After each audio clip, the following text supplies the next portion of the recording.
morning, everyone, and welcome to another edition of the American Hotspur. It is the Hotspur Watchalong today as the mighty Tottenham Hotspur play host to the Bournemouth Cherries. And God damn it, I am fired up because there's a lot of good reasons to be absolutely over the moon this morning, because not only are the Tottenham Hotspur, the mighty Tottenham Hotspur, going to win today, but it's just been an unbelievable 2 days surrounding this club. And of course, that started on Thursday with what I consider a cupcake Champions League draw. And then, of course, yesterday, the mighty Xavi Simons put pen to paper, and he is now a member of your Tottenham Hotspur. And of course, he will be unveiled to the supporters in just a few moments before the first ball gets kicked.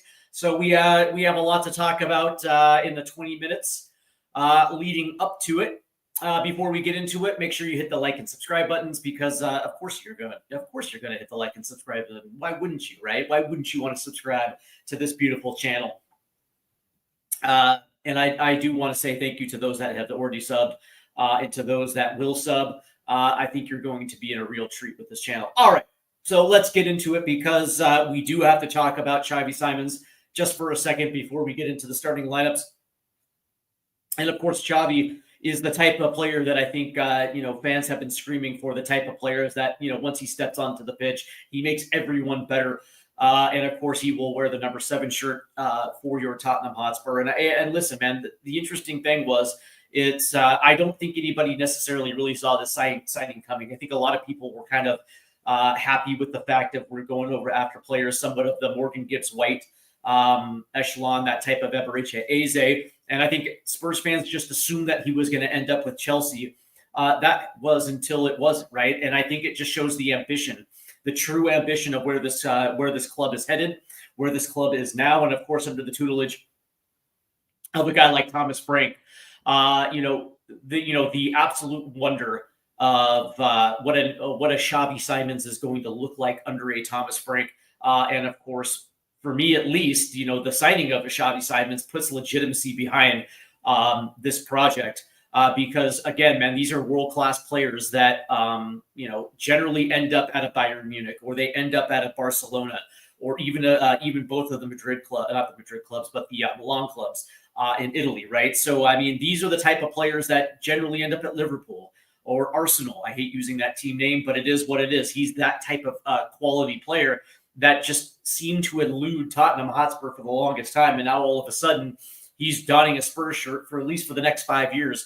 And of course, in the manner of which we got him, I think we actually have to give respect where respect is due here. And the fact that, Daniel Levy learned his lesson from Morgan Gibbs-White. He learned that lesson from Eberechi Eze, that if you have a window to get that type of caliber player, you cannot allow somebody else in through the back door in order to steal that player. You have to put your money where your mouth is. And sure enough, they did that. And they did not let him leave Hotspur way. And I think that testament right there shows that, maybe Spurs have turned over a new leaf when it comes to the upper echelon caliber of player of a Xavi Simons. And of course, he broke his own rule in making sure that Xavi Simons is, at least on his weekly wages, is exactly where it needs to be, because he's that type of caliber player. So congratulations, I would assume, are in order. Because again, he is the type of player that is a difference maker. When you looked at the way he was deployed with Red Bull Leipzig, in a 4-2-2-2, he was that high roaming 10 that filled in space on both sides, and I can understand why people think that he's a winger, but really, when you look at his skill set and you look at his his production, it's coming from the number 10 position. And in a Thomas Frank attack, that's exactly where he's probably going to be deployed. Yes, he can play both wings, and I think the interesting thing about it is that he's world-class on both feet. So he does have the ability to create his own space and put balls in the box. But that being said, you're going to get the most bang for your buck with him being at that number 10 position. And it's just going to make everybody around him better. There is a case to be made that he's stepping in as our best player right now. And that's no disrespect to that's no disrespect to a Papsar or a Richie or any of the other players that are there. It's just I can't remember the last time that we actually had a player of this caliber wearing a Spurs shirt. I mean, it's not I seriously. I mean, maybe you guys can help me here. I mean, Xavi Simons. I mean, he's 22, 23, and he's already been a fixture on his national team.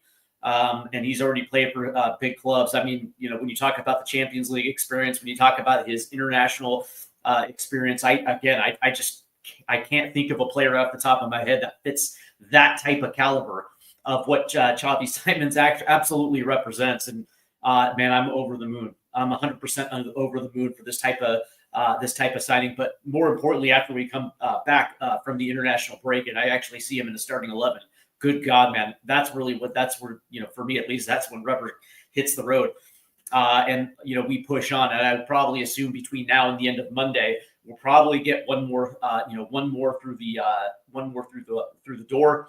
I would assume that's going to be on the left wing position, because that seems to be, when you connect the dots, that seems to be the natural progression of where this thing is headed.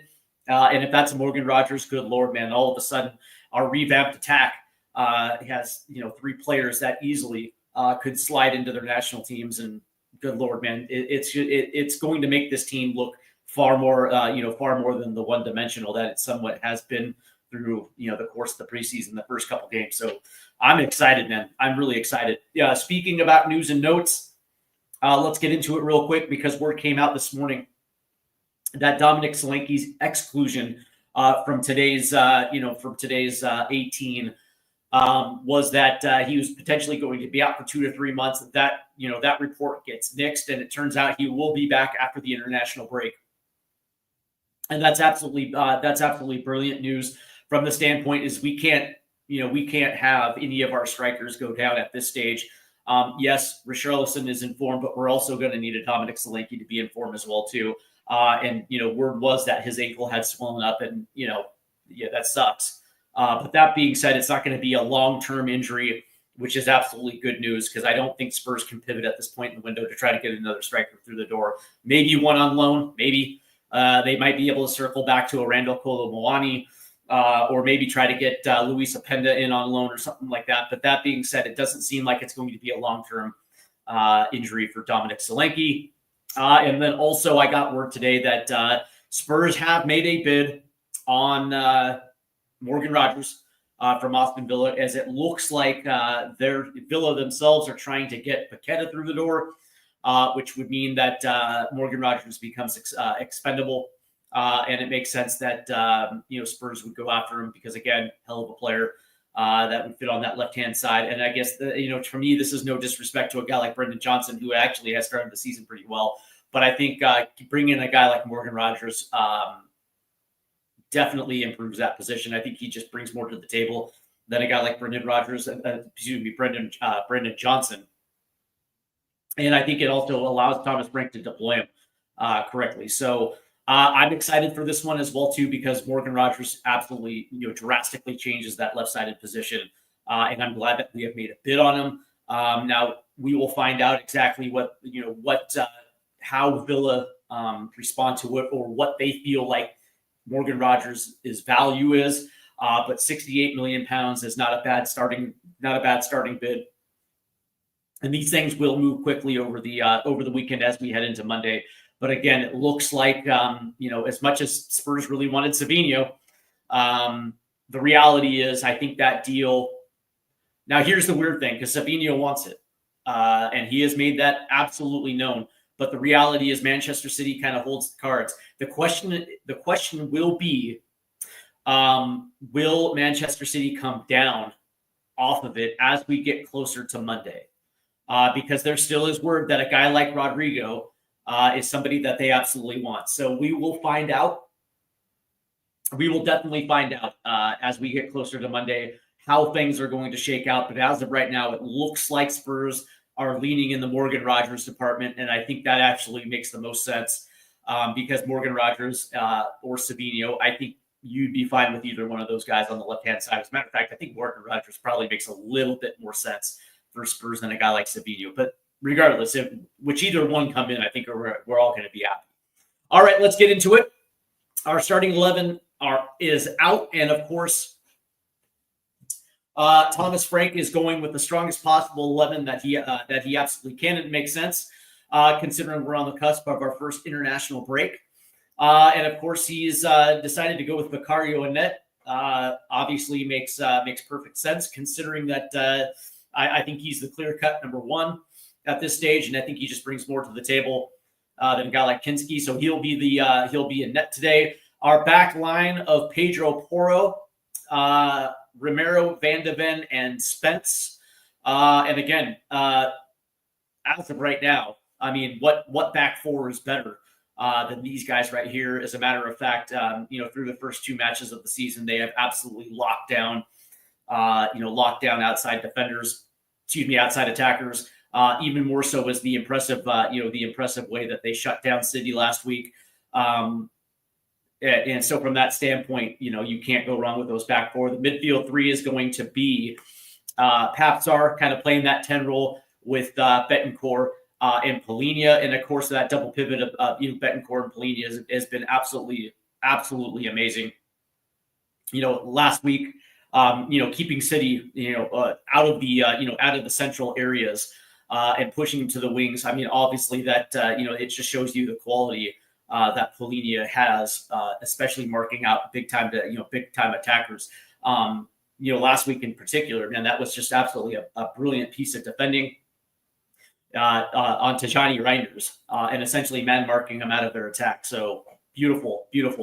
And of course, the attacking three is going to be Johnson on the left, Kudus on the right, and of course, Richarlison up top. And listen, unbelievable. What I would call it, the chemistry between Mohamed Kudus and Richarlison, that is already paying dividends. And Jesus Christ, man, it looks like the train is going to roll. But that being said, it's not necessarily about how many goals we score today, because I do believe there are going to be 3. It's going to be, is this squad going to be able to neutralize a guy like Semenyo and keep him out of space in order to either take shots on net or try to, set up a guy like Evan Nielsen, who is also equally as dangerous. To me, this is all about how well we're going to defend, because Bournemouth is a type of team that can come in to the Tottenham Hotspur Stadium and rip off 3. But that being said, again, this is for me. It's all about how we set up defensively. It's about how we're going to press high and make them feel a little uncomfortable, trying to build up against them. Because one of the things that they like to do not only to break on the counter, but they also do a very good job in the build up with their runs as well too. So for me, this is all about can Bournemouth break us down? The answer, I think, is probably going to be no.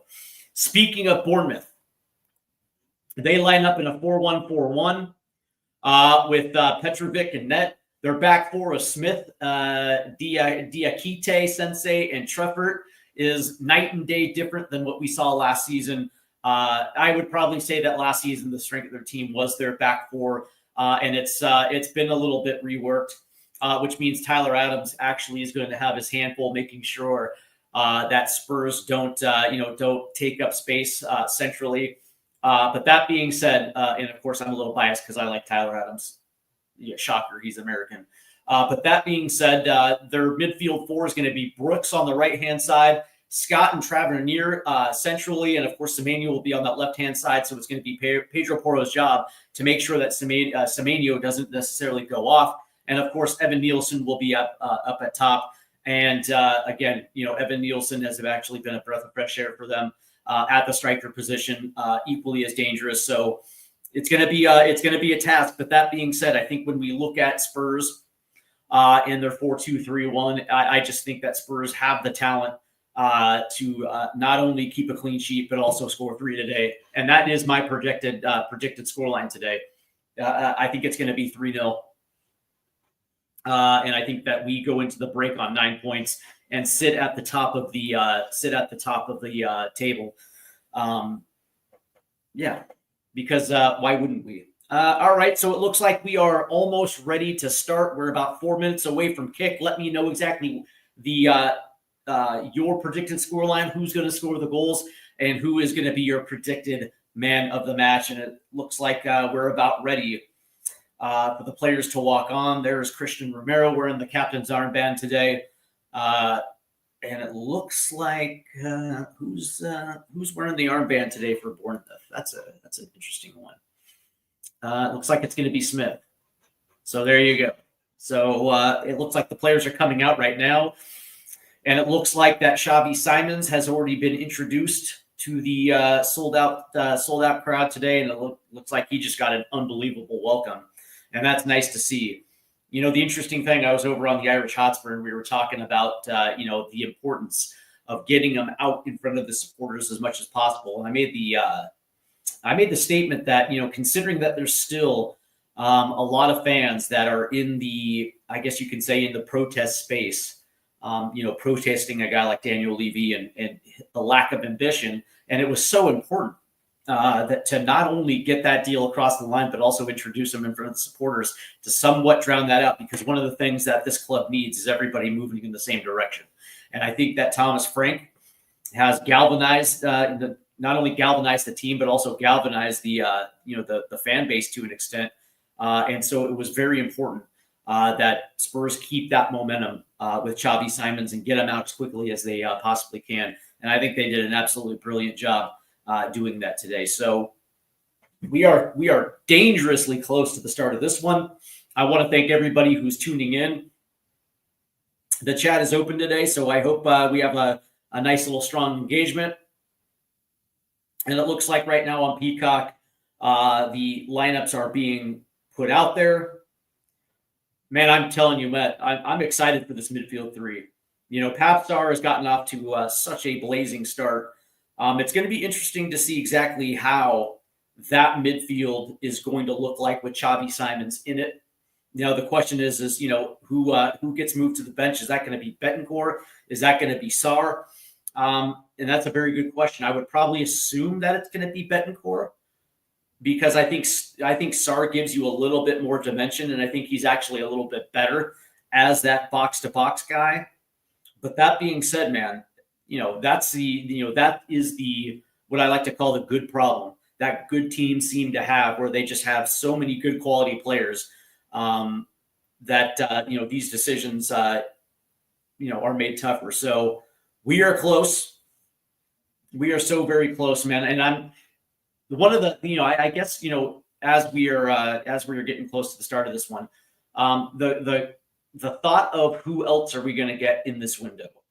Because I would probably assume it's going to be one, possibly two, depending on how things shake out between now and Monday night. But that being said, I mean, if it is a guy like Morgan Rogers, how insane is this attack going to look like? Not only is this team tough to break down, but it's going to be awfully tough to try to stop us. And there's a good there is a good case to be had that not only are we a potential top 4 team in the Premier League, but just how many trophies is this going to look like? So we will definitely see. Let's see. We have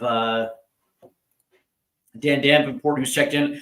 Are you surprised Spurs haven't looked at Gahey from Palace? Actually, we have looked at Gahey from Palace as far back as last January. But it looks like he wants Liverpool. And they have already agreed to personal terms with Gahey. And now the question is Palace going to flinch and sell off one of their best defenders? And you would probably assume that the answer would be yes, considering this is Gahey's last season under contract. They don't want to see him walk on a free. So from that standpoint, I would probably assume that Palace end up pulling the trigger. But it looks like Gahey wants Liverpool. So, all right. So the players are on the pitch, and it looks like Bournemouth. Will have possession first as they move from left to right to the south stand, and Spurs now will go to the north. And so here we go as Bournemouth will try to play that up the left hand side. It hits Semenyo, and it looks like it's going to go out for a Spurs throw-in. As we are underway here at N17, Spurs looking for 9 points through 3. And there's the throw-in right there. That's a good throw-in. Oh, nice. As that's going to be played all the way to the left, and it looks like it's Brendan Johnson. 1v1. Scoots it out. Ball across. Ooh. And that's going to get played out. And here's Jed Spence. And by the way, congratulations to Jed Spence. A much-deserved call-up to the English national team. As that ball is played back to Vicario. And look at Bournemouth. As Vicario tries to play this forward. And it bounces off of Brendan Johnson. So here comes Bournemouth now. That's a nice little play right there. Too heavy of a touch. And there's the whistle. And it looks like Papstar hits the deck right there.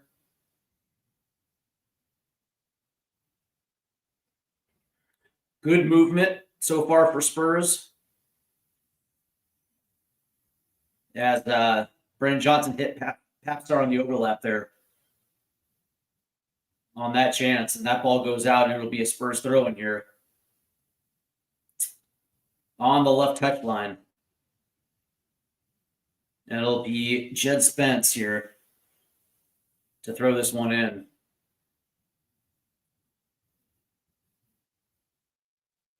As that ball is going to get played up, and it's going to be Richarlison. Oh, nice move by Richarlison on the touchline. But there is a whistle. It looked like it may have gone out. So it'll be a Bournemouth throw in here. And by the way, I mean, Bournemouth is not a team that's going to roll. They are absolutely well coached by Areola.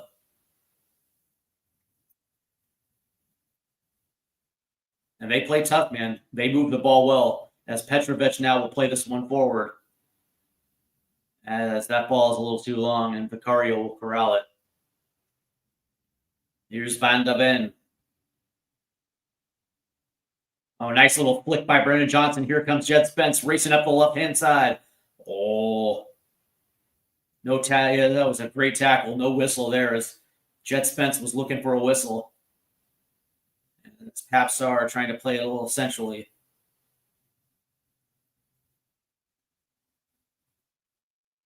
And there is a whistle.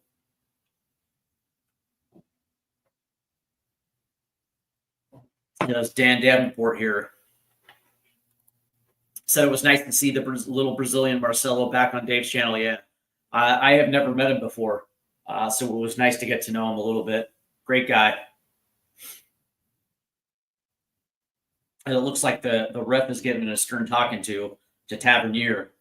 Looks like he got called.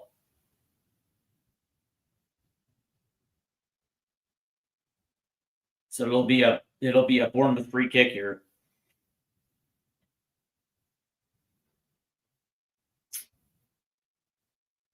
As they will try to play it up the left-hand line to Semenyo.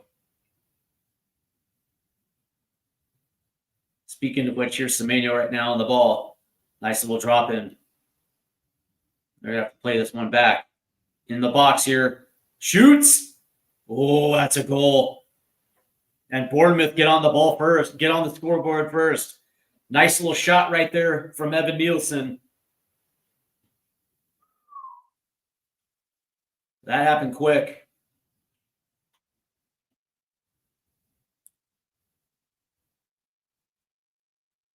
Good passing right there. As Evan Nielsen found space in the channel. As we see it again. As it was played back, it was immediately played in to Evan Nielsen, who had a step on Romero right there.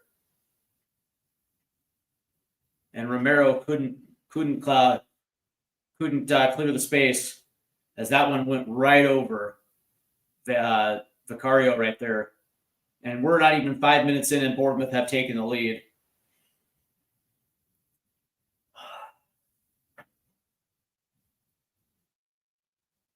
And this is what I mean. You have to pay attention to guys like guys like Evan Nielsen. you're so hell bent on making sure that Semenyo doesn't burn you. But that being said, the movement of a guy like Evan Nielsen is going to come back to haunt you. And sure enough, right there, in a very good position to receive that ball in the box. And Romero was one step behind. So it's 1-0 Bournemouth here in the 5th minute.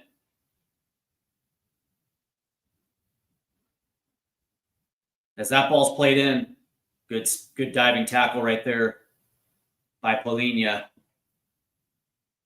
And again, those forward runs, man, by Bournemouth.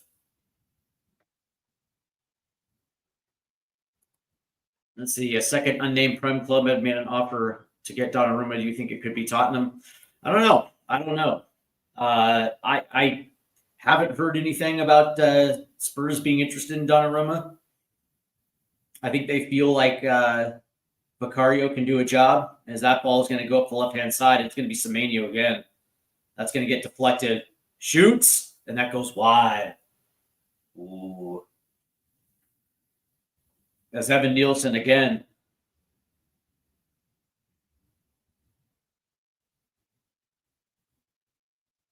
In a good possession right there. And a good possession to essentially get a free look at net.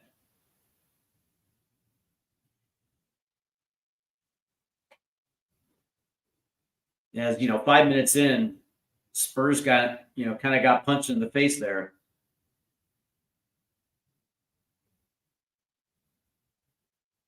As it's going to be Van de Ven. Here's Jed Spence now on the left-hand side.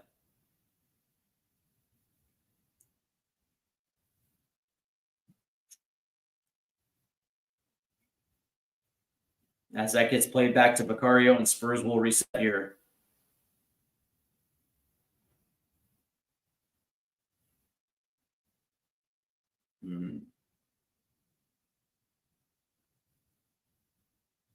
As that ball is going to get played forward.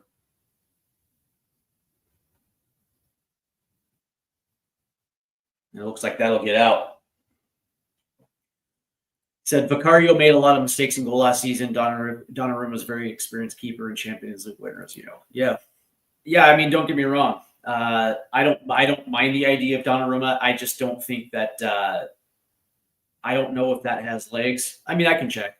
I don't think it would hurt to check as that ball gets played out right there. So it'll be a Bournemouth throw-in.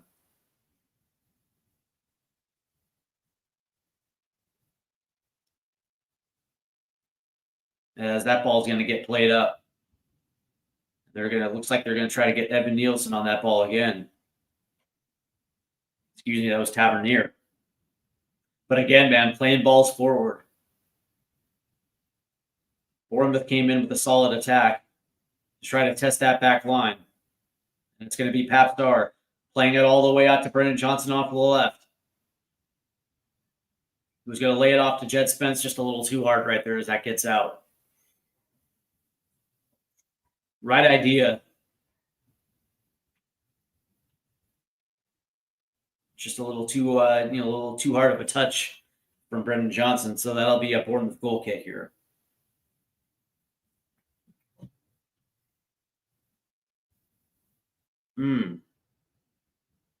Seems like Spurs are a little disjointed moving forward. I don't think they were necessarily prepared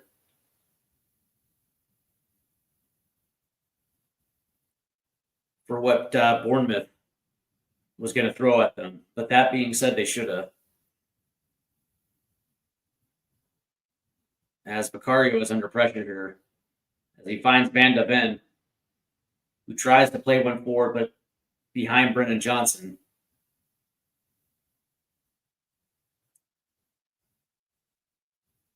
And it looks like that's a little offside right there. Unbelievable.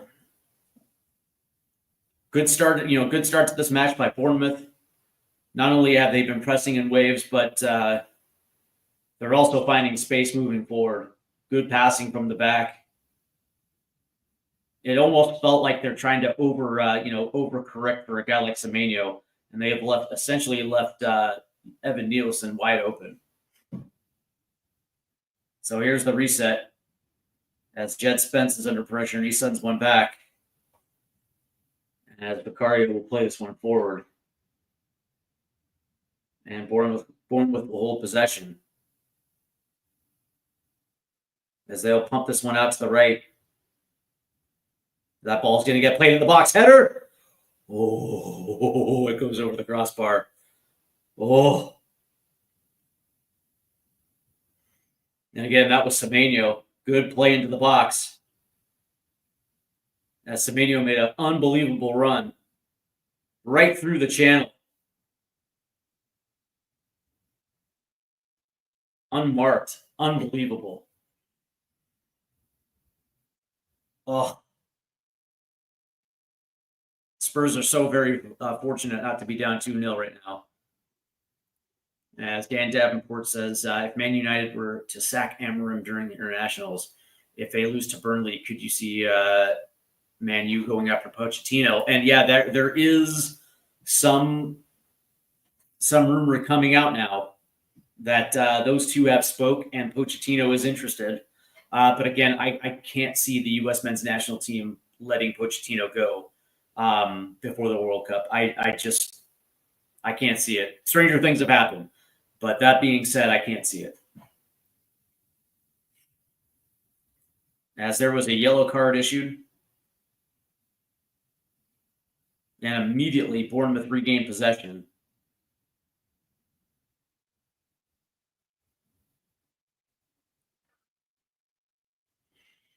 That's a nice little ball forward right there.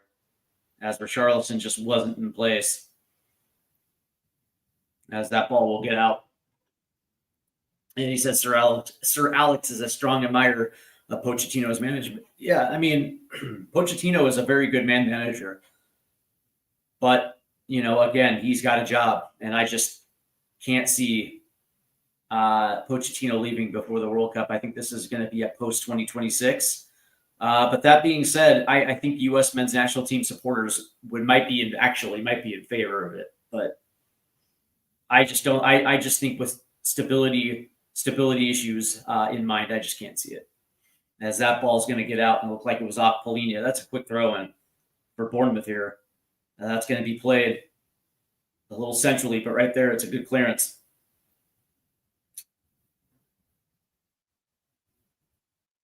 Pochettino could not do both roles.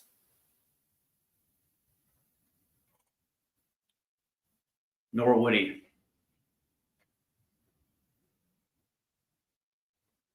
As that ball is going to get played forward, and there's Vicario. I just can't see Pochettino doing that. It's either going to be one or the other. And I would probably assume that he wants to be back in the Premier League, 100%. But you can't take a job and then just bail. As Jed Spence tried to play one forward. So Bournemouth now on the possession. As Smith tries to play one forward there. Good ball movement. Man, there's a whistle right there. No, I am not a tennis fan, Dan. I can't remember the last time I watched tennis. And it looks like Romero is going to get a booking here. As we see it again, that was actually a nice little hip check right there by Van Ven. But it looks like Romero gets the booking here.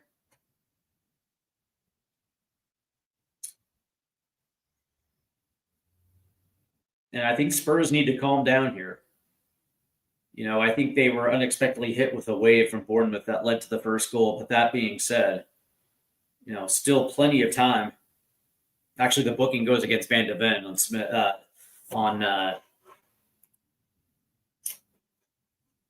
The booking goes against Van de Ven on Brooks right there. I do apologize. As now that ball is going to get played forward, and it's going to be Brooks trying to get on the end of it, but it's Van de Ven who clears it. Unbelievable run by Van de Ven.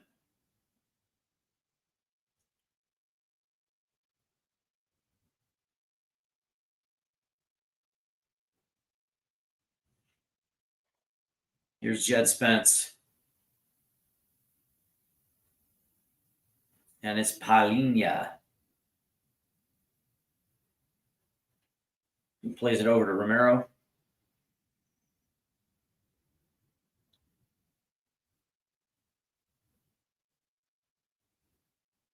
And now it's Betancourt. Oh, nice little tap forward right there by Brendan Johnson. Just again, a little too hard. As Dieke will clear it.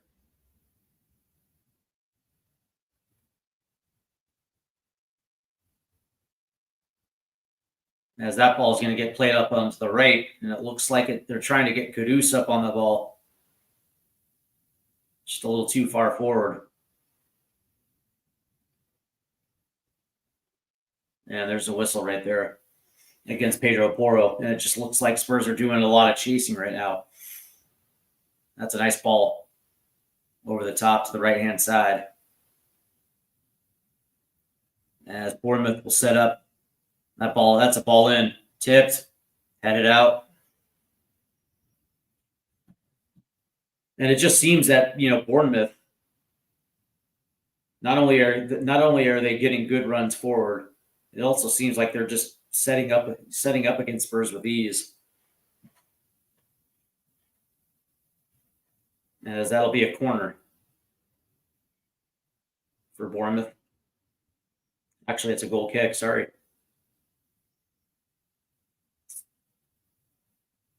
Now that ball's played forward.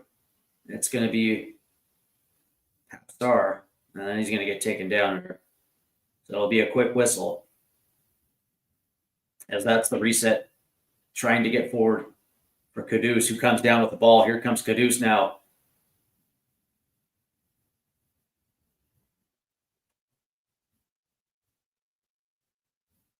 And it's Betancourt. Palinha finds Bandevin. Oh, nice little flick forward. And here's Betancourt. And it looks like that'll get out. And it looks like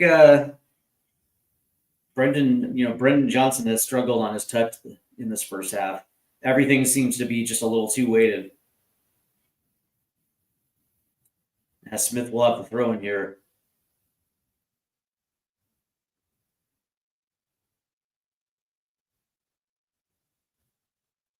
And as that ball is going to get played out right there. So it'll be a Spurs throw in on the left-hand side. As that ball gets played in. Here's Betancourt. That's a nice little pass right here. Here comes Sarr. Actually, what is that, Kudus? That's going to get played to the right. Back to Pedro Porro.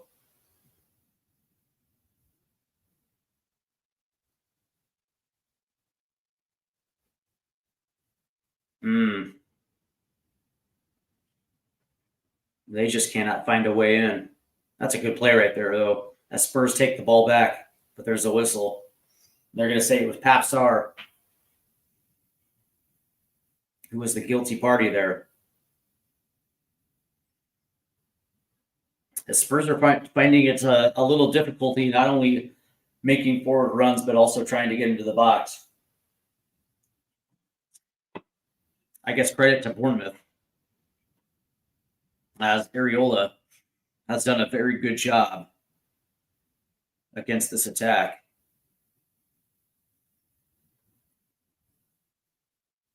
Oh, nice little. That was almost an interception right there by Richarlison. And now there's going to be a whistle on Palinha.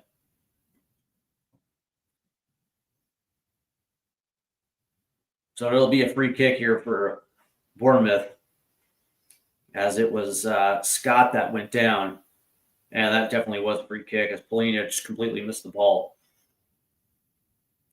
So as we're approaching the 20th minute now, Bournemouth is in a very dangerous position on this free kick.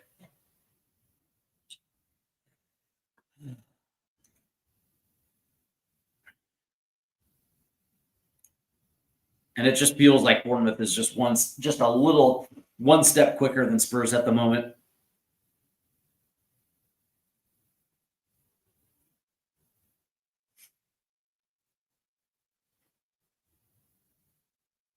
And that ball's going to get in. Oh, nice save right there by Vicario. And it looks like this will get out for a corner there. That was a good shot on net. And you wonder whether Vicario actually.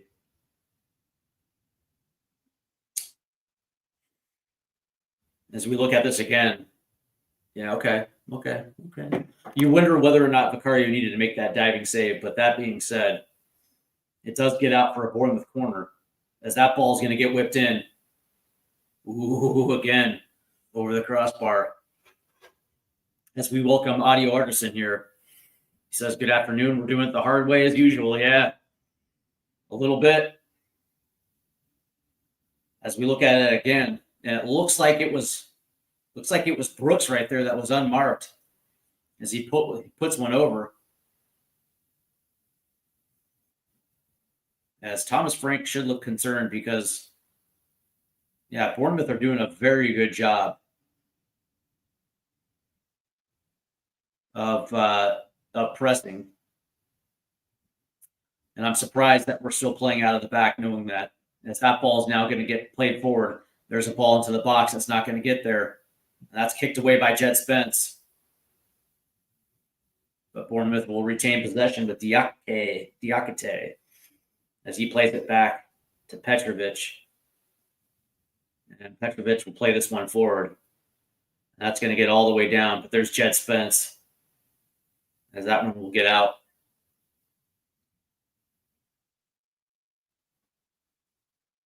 Good defending right there by Jed.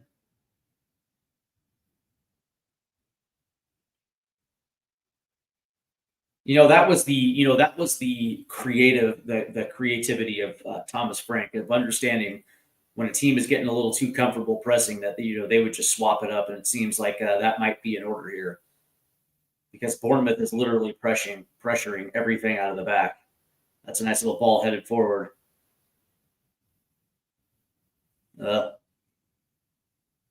As Kudus was pressured by two men. And it looks like it'll be a Spurs free kick here.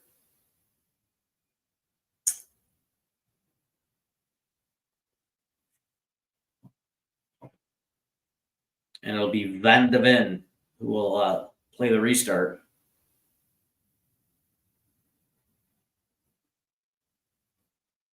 As that gets played back to Vicario. And Vicario will play this centrally to Richarlison. As Richarlison finds his way down to the dirt. And Bournemouth will retain possession here. As that's going to get played to Brooks on the right-hand side. Tipped away by Jed Spence. As Brendan Johnson came flashing in from the left. And it gets out of play. Good hustle right there by Brendan Johnson. And here come the Spurs now. Up the left-hand side as that ball gets tipped out from Jed Spence and it gets out for a throw-in. And it looks like Smith is now down on the turf. Yeah, and right now, the movement in the attack for Spurs is just not there. It doesn't seem like they're doing the things that made them successful. Pressing hard up the pitch, trying to make it uncomfortable for the ball carrier, not allowing teams to set up.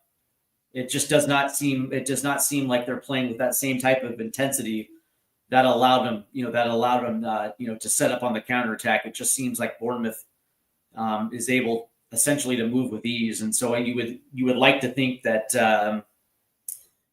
maybe Spurs can be able to turn it on a little bit. But that being said, you look at the movement in their attack when they're trying to build as well too. It's just not fluid. And it turns out that it's Bournemouth that's a little that's kind of being very compact in the back. Spurs just can't seem to break it down. They're Audio Artisan. They're saying they're all worried about losing their place to Xavi. I hope that is not the case. I really hope that's not the case. Xavi makes the team better. They should all be welcoming this, not being afraid they're about to lose their spot. That's a nice little call right there. But it looks like It looks like we're having a player head off here. And it looks like Smith is out. And coming onto the pitch will be Hill in that right back position. So I don't know, man. Maybe this helps. As it'll be a Spurs throw in here off the left-hand touchline. Now that's going to be played forward. Here's Jed Spence. And it'll be Van de Ven who's going to clear this one all the way back to Vicario. The Vicario.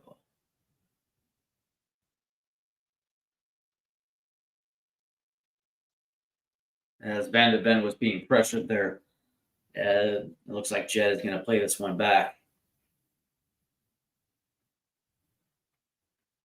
Here's Romero.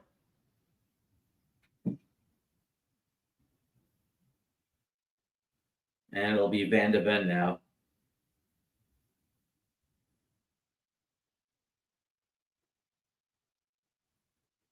It just, unbelievable. They just can't seem to find a forward outlet. This ball is continuing to move, back to Vicario. And now Van de Ven will now make his little run. And it's for Charlison. Nice little play right here. Here comes Brennan Johnson. Trying to play it across. Here's Kudus. Oh, that ball's tipped and blocked. Oh. And they'll say it's offside. Finally, something forward. And they're going to say what? Brennan Johnson was offside?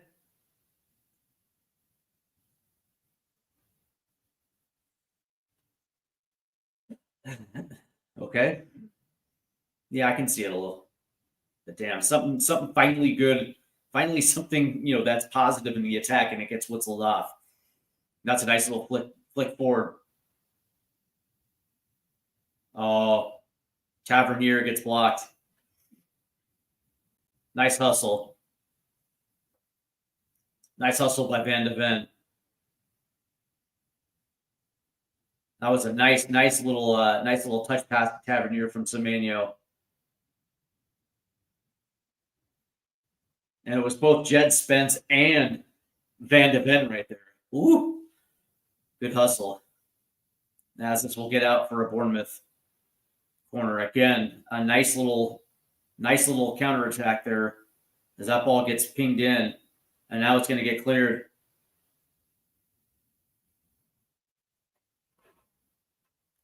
Yep, should have hit the first hit. Yep, 100% audio. As that ball is going to get played out for Spurs throw-in.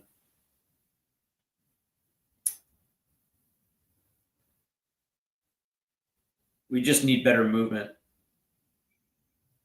We're just not getting the same type of intensity moving forward as we have seen in the last two matches. I think a lot of that has to do with the way Areola is set up against this team. And it looks like there's going to be a whistle.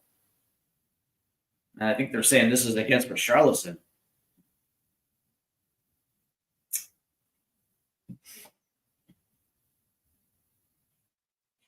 This is kind of horrible officiating, if I'm being perfectly honest, as that ball's going to get played in.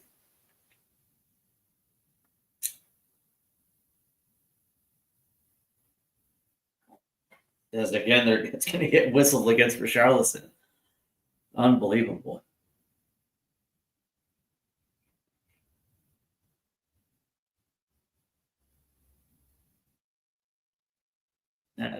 That ball is going to get headed forward.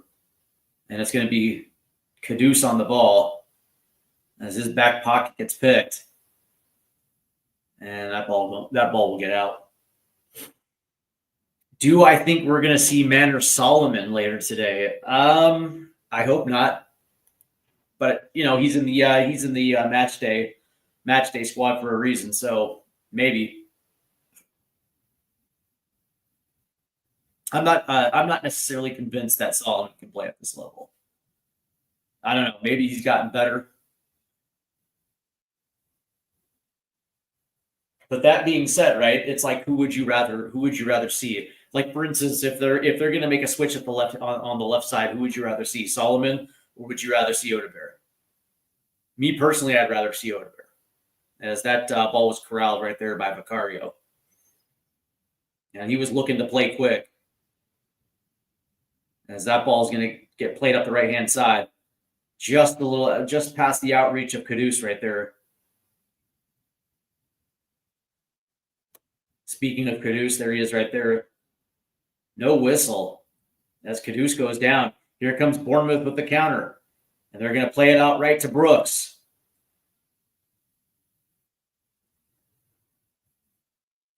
As it's pinged around the box here, and that ball's going to get cleared out.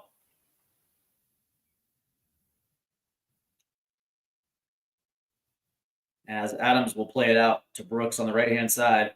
That's nice movement right there. And it's going to be what, Evan Nielsen? Yeah, that ball's taken away.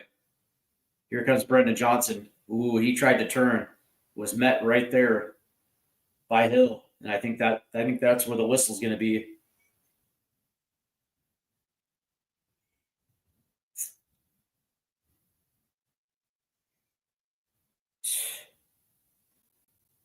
Bournemouth is tenacious. It was Brendan Johnson right there on the half turn. Yeah, that has to be against Hill. So this will be a free kick here. I think it's the last chance to put Solomon in the shop window before the close of the transfer window. You might be right. You might be right. That being said, I know that Leeds still want him. But, from what I heard, Leeds wants to do another loan, and I don't think that Spurs are interested in loaning him out. I think they want a permanent deal. And I think the price tag just might be a little too pricey for Leeds. But that being said, you never know. As we get closer to the window, Spurs might be able to do business. As Petrovic now will play this up the left-hand side looking for Semenyo. And it'll be Romero there.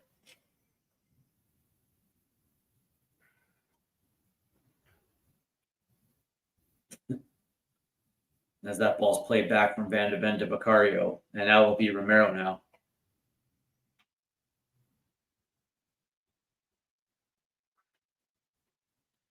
The whole notion of putting a player in the shop window is it's all up to the player himself, right? So if they do put Solomon on the pitch, he's going to have to come correct. And if, as far as I'm concerned, that means an assist or a goal. As that ball gets over Richarlison, so Bournemouth will hold possession again. And now they're going to try to play one down to Semenyo. There's Vicario again. Did Israel qualify for the World Cup? I think they're good tackling right there. I think that's going to go against Semenyo. Let me find out real quick.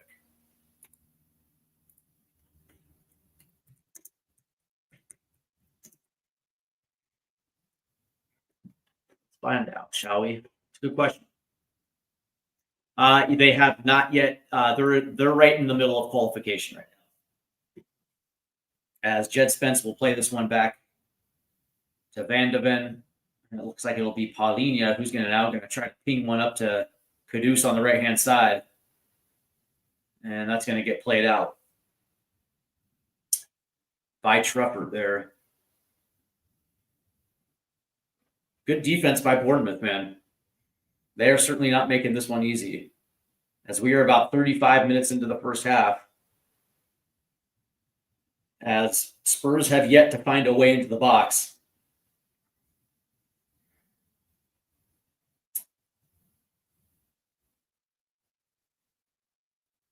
As it'll be Kudus. 1v2. Nice ball through. As Porro will play one in. That's going to get deflected. And it'll be Jed Spence.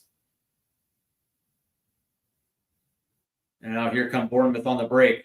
That's got to be offsides. Yeah, 100%. That's a nice little pass from Vicario. That's Brendan Johnson with Akers. And now here's Richarlison on the left-hand side. Try to play one forward. And that was just a bad pass from Richarlison.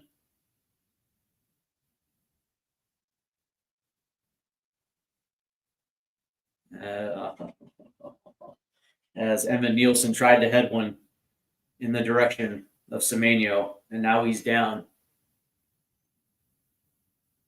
Looks like he's holding his hamstring.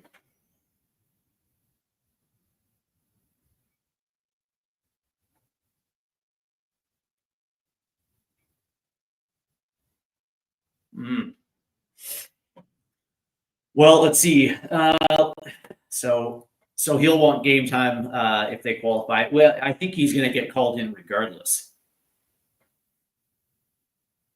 Let's not act like the Israeli national team is like England or France, right, where they have that type of depth. Manor Solomon is technically playing on a Premier League team. He's going to get called in regardless. But as the national team coach, yeah, you would like to see your players playing, but I don't think Solomon really has a choice unless he gets a move. But they'll definitely want him in form if that's what you mean. Here comes Van de Ven now. That's a nice little pass to Brendan, who tries to play one forward. And here's Jed Spence. Jed Spence tries to put one in. That's going to ping around the box a little bit, and that'll fall to Van de Ven. That's a nice little tap right there from Van de Ven.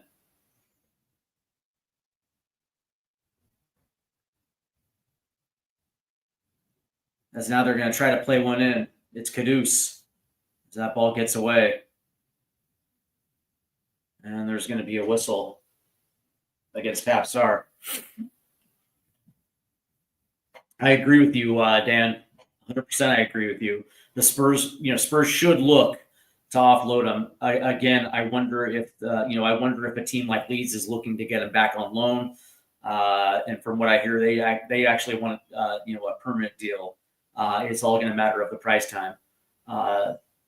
The price tag. You wonder whether or not Spurs are making it a little bit more difficult on themselves than they should by overvaluing them a little bit. As that ball is going to get headed back, and that's going to get out for a goal kick. Yeah, and you're absolutely right, Audio. He'll want to be fit and sharp. Yeah, but that's up to the manager whether or not he's going to be able to get some game time. I mean, it's nice to see him in the Matchday 18 for sure. And so you wonder if his training has been, good. That's a nice little poke right there by Sensei. But I just don't know if Solomon really is at this point, if he's better than a guy like Godebert. We'll see, though, as that ball's played in. And it's tipped away from Richarlison.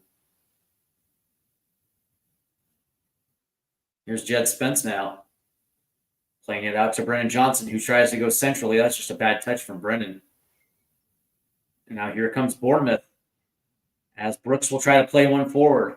There's Van de Ven. Good hustle from Van de Ven.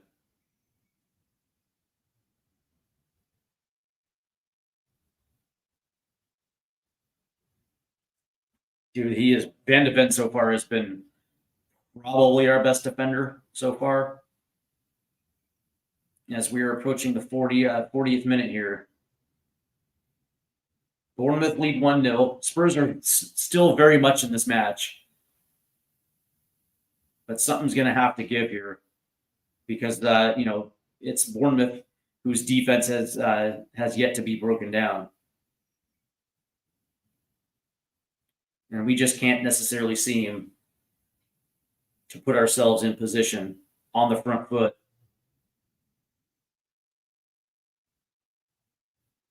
Of course, at the half, we will be going around the Premier League to let you guys know exactly who has played, who won what. And, of course, we'll be going over the stats of the first half. Talk about maybe whether or not maybe Thomas Frank needs to change things up, or if he sticks with the 11. Again, they're only down 1.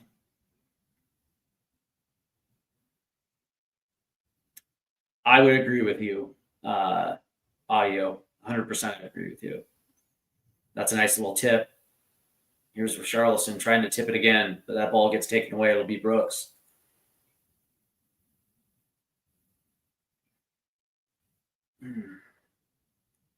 Man, Tyler Adams has played well today, too. The unsung hero, not only for the U.S. men's national team, but Bournemouth as well, too. It does not make it easy.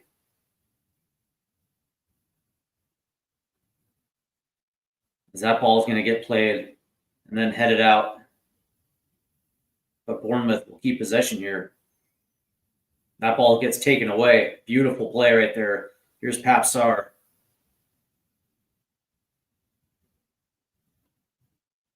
Credit Bournemouth, man. I mean, their mid block has been absolutely beautiful. I mean, we're currently right now stuck on the wing. Every single time that we try to move the ball centrally, there are two red jerseys right there playing the ball. It's not been easy as that ball gets tipped away as they were trying to play it forward to Jed Spence.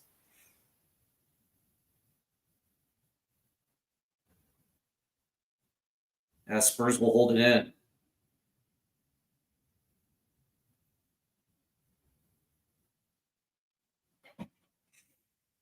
As that ball gets played back to Vicario for some reason.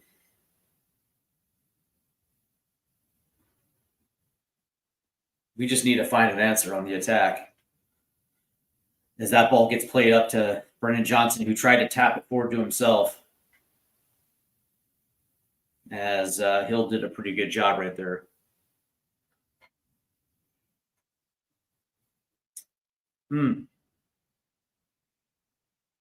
As there's the restart, and it'll be played back to Petrovic.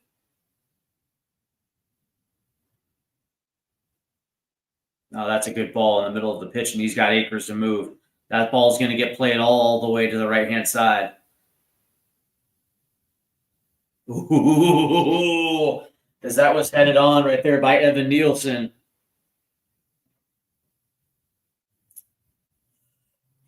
God damn. Another dangerous ball into the box as Evan Nielsen got the better of Romero right there.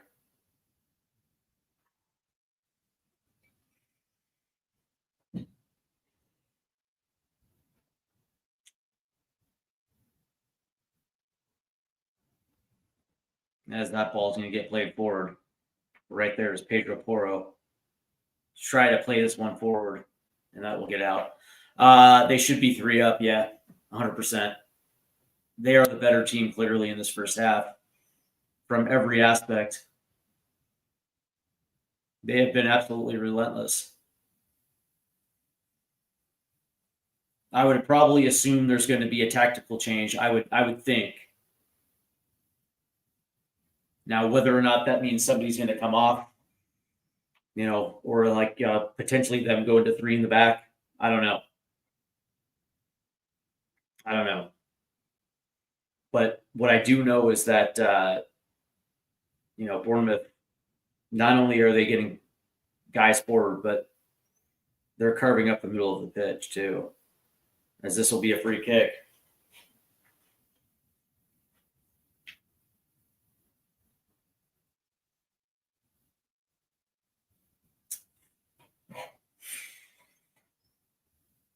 As that ball's going to get played in. That's going to be headed forward.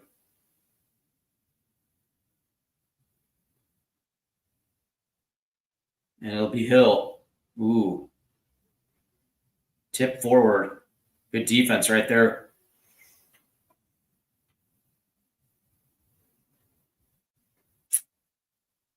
And it'll be Semenyo.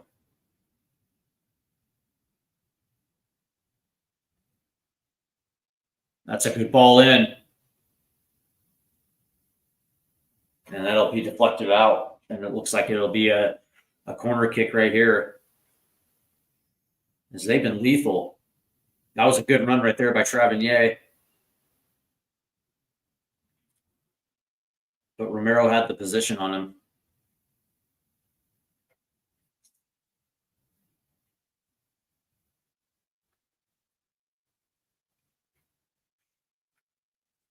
Are you sure Xavi's not available today?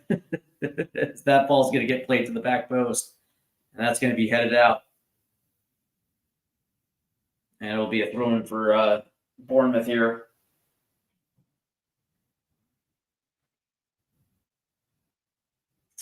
Oh. As Hill will be responsible for the throw-in. Yeah, credit to Bournemouth, man. They understood the assignment, and they certainly have been testing this back line. As that's going to get headed forward. And it looks like Brooks will try to put a shot on net, but that gets over and out. Excuse me, tougher. But that being said, it's they've been getting forward with ease, man, making clinical runs. And this back line had, I guess you can say for the most part they've stood tall. But that being said, man, the fact that a guy like Evan Nielsen can just camp in the channels, or a guy like Travenier can just make those free runs.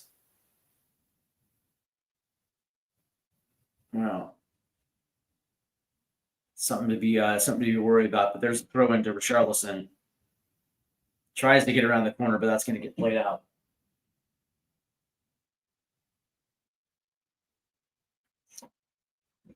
Well, let's see. And said maybe a 3 at the back and swap Porro and Udoji, then play Spence right wing back at Udoji. Yeah, I mean, I wouldn't be opposed. But that being said, Porro is actually not a bad call as a right wing back. But that being said, it's like, with Kudus on the right side, you would have to move Kudus into a 2 striker, as that ball is going to get punched away. But here's Kudus. You would have to utilize him a little bit more centrally to allow Porro, or for that matter, Spence, to play forward. Porro, Richie, and BJ are off it today. Yeah, a little bit. They're kind of sluggish, aren't they?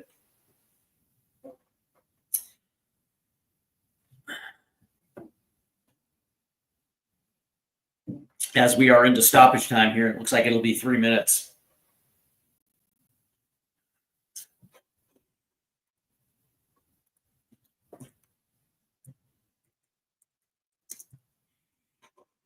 As we are getting dangerously close to the halftime whistle here. And it looks like we are there at halftime. Bournemouth leading 1-0. And of course, that goal came within the first 5 minutes and the entire half. Spurs have been the more reactionary team than they actually have been, the team on the front foot. I'll give Bournemouth credit because I think they had the right game plan of attack, which was, essentially taking away the center part of the pitch and just kind of overloading one side. And they've done a very good job. To Audio's credit right there, Spence and, Spence, having both Spence and Brennan Johnson being a little off it on the left-hand side has not helped at all. Because it just does not seem that there is much chemistry on that left-hand side. Touches actually have been somewhat awful between the both of them, and they can't necessarily seem to to sync up on that overlap. And so, as you saw that progression of the first half, as they were trying to be potentially a little bit more central oriented or trying to get Kudus into the attack, Bournemouth has essentially just cut off that side of the pitch. And because of it, Spurs have not been able just to play balls into the box. They haven't been able to utilize Richie at all, and it's the same with Kudus as well too. So I guess you could say congratulations to Bournemouth for understanding the attack, but it's not just their defensive prowess. I mean, they have been very good clogging passing lanes, being very good and being very diligent on the counterattack, playing balls forward, testing the back line, making runs, but also hitting, having pinpoint passes into the box as well too. For the most part, they have done everything exceptional to this point. And so now it's up to Thomas Frank to be able to put in an adjustment here and to be a little bit more goal dangerous in this second half. Because again, if they allow Bournemouth to continue to play this match has the potential of getting out of hand very quick. And the last thing you want is to go 2 goals down right after the break, because we're going to be playing catch up for the rest of the way. So it's actually going to be up to Thomas Frank to reset things, and we're going to have to come out essentially as quick as we possibly can, try to get on fire, get this game equalized, and put ourselves in a better position where we can take the lead later in the second half. And a lot of that starts with maybe a backline adjustment, because we're not playing the style of football that we've been accustomed to over the course of the last 3 matches, which has been absolutely rock solid and stifling. So let's go ahead and get into the halftime stats, if you will. Right now, at the end of the first half, it looks like Spurs are leading the possession battle 59-41. XG goes to Bournemouth, as we don't have any total shots. 10 for Bournemouth, 0 for Spurs. Accurate passes, Spurs 197, Bournemouth 111. Fouls committed, Spurs 9, Bournemouth 7. And of course, they lead the corner battle 3-0. It's 3-0. As we look at the shots a little bit, not only do Spurs not have a shot on target, they don't have a shot at all. And Bournemouth, 6 shots inside the box, 4 outside. And so they've been dominant. Not only have they been able to essentially camp in our half, but they're also making things a little bit uncomfortable for Spurs. And the fact that we went the entire first half without a shot is just absolutely shambolic. Passes, by the way, in the passing game, Spurs 235, Bournemouth 156. Passes in our own half, 138 for Spurs, 58 for Bournemouth. Passes in opposition half, 59-53. Spurs have 11 accurate balls to Bournemouth's 10. Touches in the opposition box, 9-3. And that's the discrepancy that's a little alarming, just considering the ease in which Bournemouth is able to to play players into the box, our own box. Maybe this might be the opportunity to bring on a third center back, like a guy like Kevin Danso, and kind of switch up that back line, because I think if this is going to be a situation where Bournemouth is just going to play the entire match on the front foot, you might as well stack the box at least into our favor. We'll see. Let's see. As we get into the defensive side of the ball, let's see, duels. Bournemouth 36, Spurs 18. Ground duels 1, Bournemouth 30, Spurs 13. Aerial duels 6-5. And let's see, interceptions 4-1 to Bournemouth. So they're Spurs are being dominated on both sides. Holy shit. And Audio Artisan said 10 shots to 0 is a disgrace. 100%. 100%. I use the word shambolic, but disgrace is actually pretty accurate as well too. So it's going to be indicative of Thomas Frank to be able to not only correct it, but not to overcorrect it, if you guys understand what I'm saying. I mean, a few subtle tweaks in this thing, changes quickly. There's Wayne Bonner. His poor first half. Bournemouth had our number. Go 3-5-2 second half and put the pressure on, and we'll whoop them yet. That's interesting, Wayne, because I said the exact same thing too. Like this might be an opportunity for them to correct this mistake, because again, when you look at just the possession and when you look at just the way that Bournemouth was attacking in the first half, I mean, guys like Evan Nielsen and Tavernier were essentially camping in channels, being able to make runs into the box with ease, and their passing has been so good. And so this might be an opportunity to kind of correct that a little bit and shut off the pipeline for Bournemouth by adding that third center back. But that being said, by doing that, it also puts us a little bit on the front foot as well too, because now all of a sudden, Richarlison's not necessarily going to be on an island up front. You're going to be having Kudus, and you're going to allow Pedro Porro to be that responsible one down the right-handed side. And of course, that's just me personally, having Pedro Porro be the one to play it into both either Kudus or Richarlison might be just a little bit better. and it's going to allow a little bit better movement in the central areas of the pitch moving forward. So I think it actually might benefit Spurs, but we'll see. Yeah, you're absolutely right. Brooks has been a good player today. I would agree with that. Let's take a look around the Premier League. And let's see what we got today. So Chelsea beat Fulham today, 2-0. Goals by João Pedro in the 49 plus 5. 49 plus 9, and Enzo Fernandez on a penalty in the 56th. Of course, Fulham did score a goal, but that got taken away by VAR on a call that was absolute horseshit. And it's unfortunate too because had that goal stood, maybe Fulham plays a little differently off that. But once a goal gets taken away, all momentum is lost, and it's a shame too because I actually think Fulham's a pretty good team, and had they been able that goal to stand, it's a little bit different.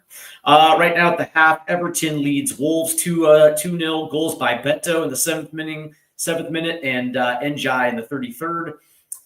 And of course, He-Chan scored for Wolves in the 21st minute. So that game is still pretty close, although Everton do lead the looks like Everton lead in the shots department of that. And of course, Everton's passing accuracy has been pretty good as well too, and the possession seems to be pretty close. But that being said, Everton currently lead 2-1. And let's go Toffees, up the Toffees. Manchester United and Burnley are at the half, with Manchester United leading 1-0. And of course, they took the lead on a Josh Cullen own goal. And when you look at everything in totality, it looks like Manchester United has pretty much dominated Burnley in this one. But that being said, you never know. Maybe Burnley might be able to pull something out. I'm certainly not rooting for Manchester United. Brentford and Sunderland, are at the half, and that one is 0-0. Let's go Sunderland. They currently lead the possession battle 64-36. And shots is even at 33 in that one as well too. And of course, I'm rooting for the Black Cats. I happen to like Sunderland, and I'm happy to see them in the Premier League, and I think they actually might stay up. A little bit later today, we have Leeds United hosting Newcastle. That goes off at 12:30. Brighton hosts Manchester City tomorrow, with West Ham traveling to the City Ground to take on Forest. Liverpool will host Arsenal, and of course, Palace will be at Villa. So there's a very good slate of games, not just today, but also tomorrow as well too. So obviously I guess you can say the crown jewel being Arsenal at Liverpool, although, Crystal Palace Villa is kind of nice as well too. I like to, a little bit about me. Of course, I love Spurs, and, I'll always watch Spurs and support Spurs, but I actually do quite enjoy Crystal Palace. And I also enjoy watching Fulham play as well too. And, from that standpoint, I'm a guy that roots for the underdogs. And I would love to see the end of the yo-yo promotion relegation with the bottom three. And I would love to see that being snapped this season as well too, because I do think Wolves aren't good enough to stay up. And I hate to say it too, because I know there's a lot of West Ham viewers as well too, but I also think West Ham is circling the drain as well too. I wouldn't be surprised if Sunderland and maybe Leeds stay up. I would like it. I don't know if it necessarily happens, but that being said, it would be nice if one or possibly two avoid the constant relegation. So we'll see how it plays out. But I'm curious to know what you guys think. Are Wolves and West Ham good enough to stay up, or is this going to be the year where one, if not two, have enough to stay up? I would love to see it. But all right, as we are progressing through halftime, it is 1-0 Bournemouth, and of course they were the dominant team in the first half. It all depends on exactly how we're going to set up for the second half. I would probably assume that Thomas Frank took one look at this and said, "Okay, cool. We tried playing the same way as we did against Burnley and City. And of course, Bournemouth was the team that had the right game plan. So maybe this is the opportunity to do something a little bit different, change our shape, not only defensively, but moving forward. Because if we can actually stop Bournemouth from progressing forward, all that's going to do is make us look a little bit better moving forward. So maybe this might be the opportunity to potentially bring off a Rodrigo Betancourt and put on a guy like Kevin Danso to make us a little bit more compact in the back, and that also will allow us to get forward a little bit better. So we'll definitely see how it plays out, but I think there has to be some sort of correction from Thomas Frank, some sort of answer that stops Bournemouth from essentially getting forward with ease. As Audio Artisan, he said, would love to see West Ham go down. I reckon possibly Sunderland stay up. Yeah, what's funny is, when Sunderland beat West Ham on opening day, I don't think that was just a, welcome back to the Premier League type of win. They look good on both sides of the ball doing it. And West Ham, as bad as they looked at with Lopetegui in charge, it has not seemed to get better under Graham Potter. And I don't necessarily think, for instance, let's just say a guy like Jose Mourinho decides to come to West Ham. I don't necessarily think it gets better under Mourinho either. Now, I would assume one of the things that would happen is they get a little bit better defensively under Mourinho. But as far as attacking prowess, what happens if they get rid of Paqueta and he goes to Villa? Now all of a sudden it's Jared Bowen who's going to be on an island. You got rid of Kudus and you get rid of Paqueta. What else? What else do they have to get forward, right? West Ham seems to be like a team that's going to circle the drain regardless of who's leading them. And I just think Sunderland probably just has better talent. We'll see if Sunderland can navigate. Sunderland can navigate the Premier League. But that being said, I don't know, man. I look at Leeds and I look at Sunderland. I think they're miles better than Burnley. I think that goes without saying. But are there other teams that are already in the Premier League that they're better than? Those two teams are better than. I think maybe Wolves, maybe West Ham. It would be interesting. I will say that West Ham would have the best stadium in the championship. And it looks like we're about ready to start here the second half. And it looks like Spurs will not make any changes here. As it looks like Thomas Frank will roll with his starting 11. But this time Spurs now will be playing to the south stand. So we'll see what Spurs can dial up here in the second half. But Audio says, I think Leeds will struggle to score goals. Yeah, I think you might be right. Although they do have my boy Brendan Aronson. So don't sleep on Brendan. I'm joking, of course. Yeah, dude, I'm a sucker for American players. As this ball is going to be played back to Vicario, and Vicario quickly will try to work it up the left-hand side right there. That's probably going to get out for a throw-in. Spurs have their work cut out for them. Down one. I would love it. I would love if Man United went down. I think they have too much talent to go down. But stranger things have happened. As that ball's going to get played in. As that's going to get headed around for a few times, it looks like it'll settle on Bournemouth's back line right there. What's interesting is I will give Man United some credit there, because when it looks like as that ball's going to get played forward, Semenyo will put one on. Good save right there by Vicario. God damn it. And again, Bournemouth again just get forward with ease. I will say this, Audio, that this is where I give Man United credit, because when things look like they're about to spiral, they have no problem making a switch, right? Even if it means they have to pay the coach to go away. Like imagine that was a good save. They paid Sporting CP to get Ruben Amorim to come north. And so you look at just the investment that they made with Amorim, and then if they let him go, they're still going to owe him the rest of his contract. So they're not afraid to do it, as that ball is going to get played to the back post, and it gets over. And that's going to get headed forward, and Bournemouth will keep possession. But I will say that, credit where credit's due. At least Manchester United are not afraid to make that swap if they feel like it. So I would probably assume that they just have enough talent to stay up, but stranger things have happened, man. Stranger things have definitely happened. And I don't think that 15th place finish last year was a one-off like I think it was with Spurs. I just think they're not that great.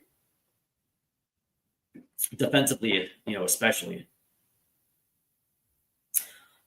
As this will be a free kick here for Bournemouth. And so far, Spurs have yet to really get forward here in the second half. Granted, we're only 2 minutes in.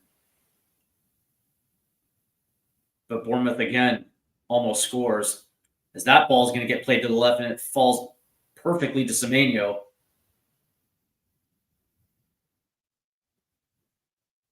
That ball is going to get redirected out of bounds. Right off the head of Pedro Porro right there.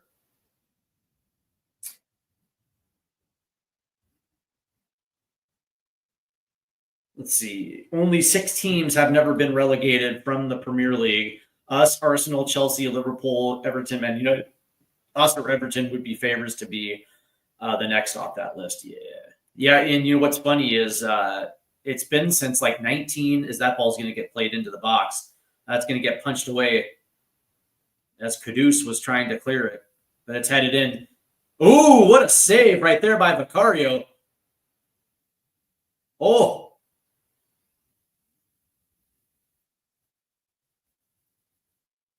And finally, that ball gets cleared out of the box, but God damn it, they almost scored again. And there's a whistle. Holy shit.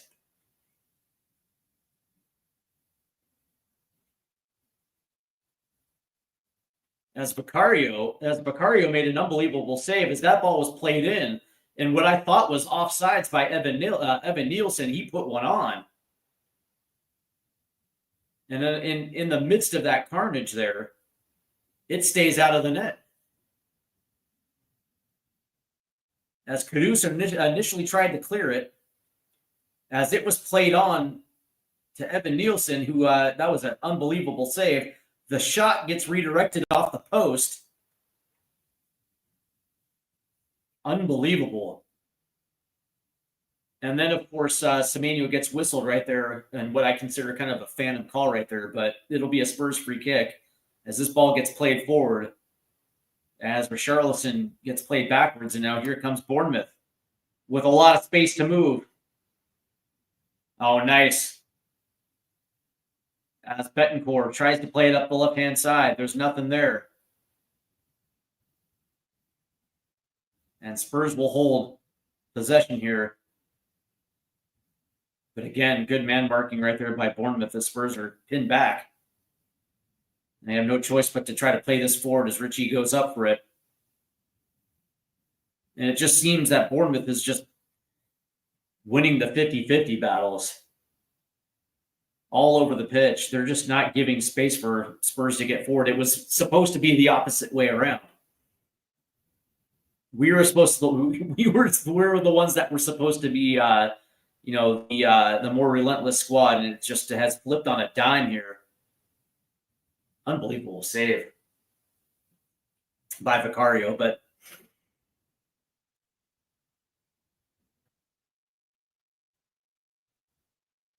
I mean, when that ball got headed back to Evan Nielsen, by the way, he was offside. Even if he scores, that ball should have been whistled off for offside. He was like 3 body lengths offside, but regardless, here comes Spurs now as that ball gets tipped out. But the interesting thing, I don't want to say that, Audio. I don't want to jinx it, but I think you might be right. It's just everything, every challenge, every 50-50 ball. It just seems like Bournemouth are up for it. Here comes Bournemouth now.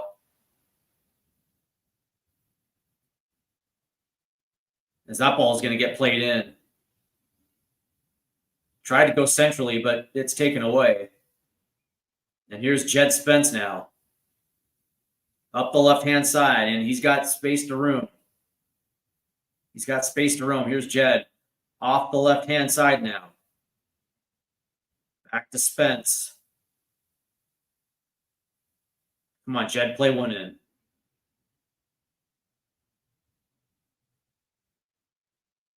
There you go. Play one in. Still, that's what you want to see. Just play one in. Just ping balls in and let your skilled players do the work. That's going to be taken away right there. Oh, overran it.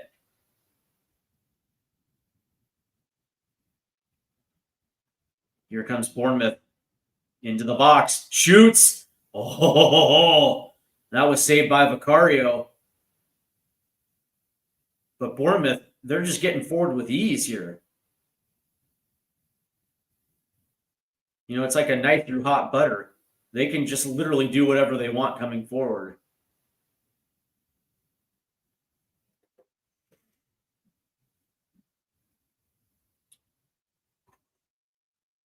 Spurs will try to set up here. As that ball's going to get played forward. It looks like they're trying to find Richarlison as that ball gets played out. But yeah, you know, the interesting thing is like Arsenal, the last time Arsenal got relegated was like in 1923.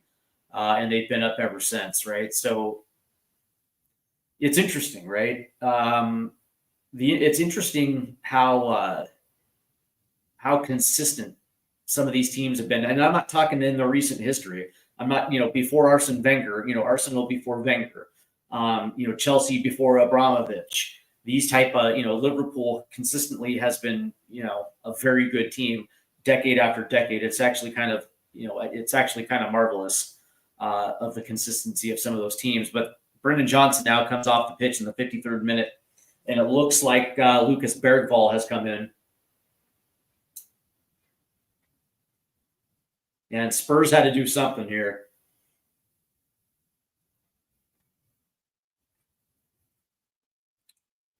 As that ball gets played in, and now it'll get redirected. There's Porro. That shot gets deflected. And that'll get out.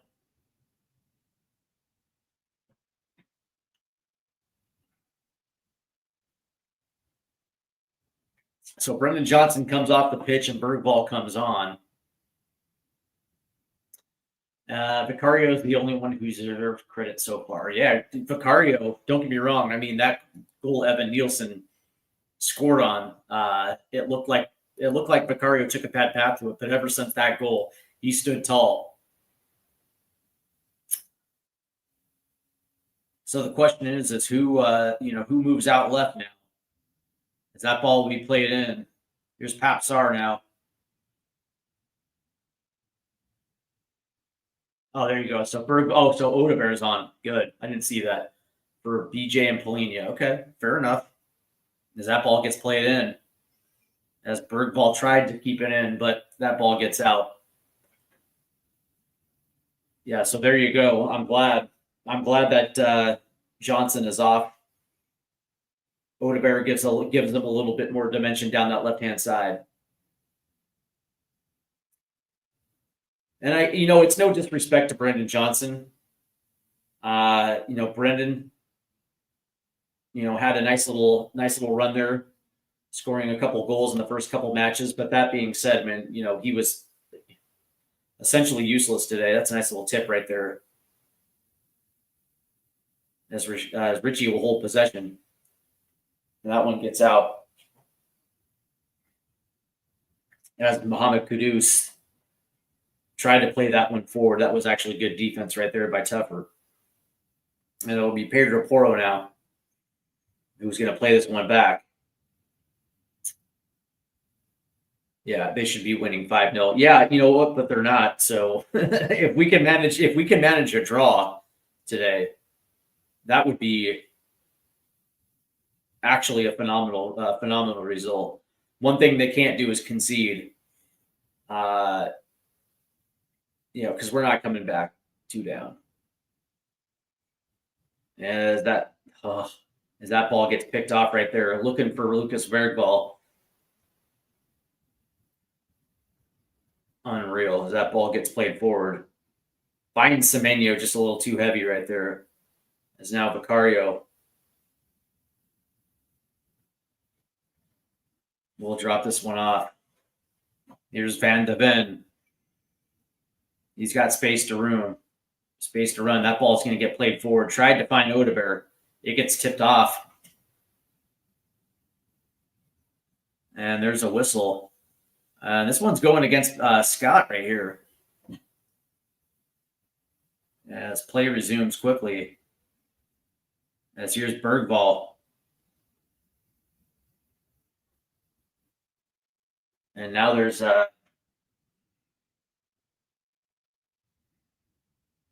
it goes against Spurs.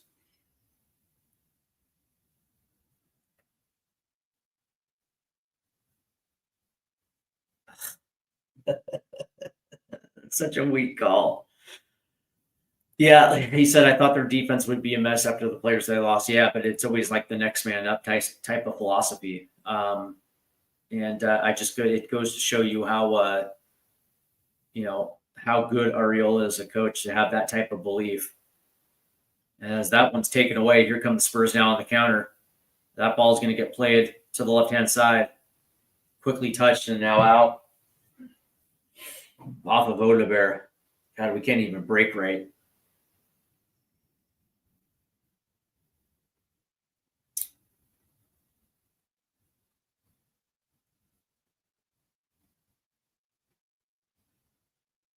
That's a nice little touch forward, taken away.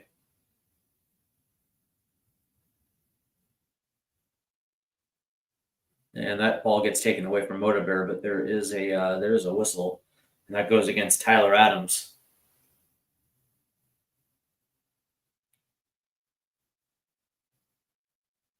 Nice little run right there from Van de Ven.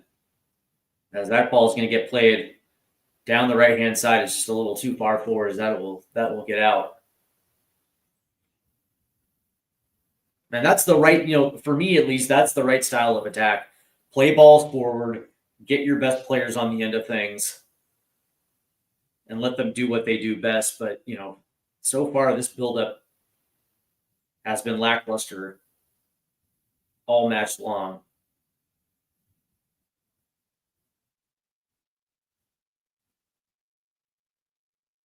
Nice little play right there by Bentancur, who's now going to play it to Kudus, who makes the turn.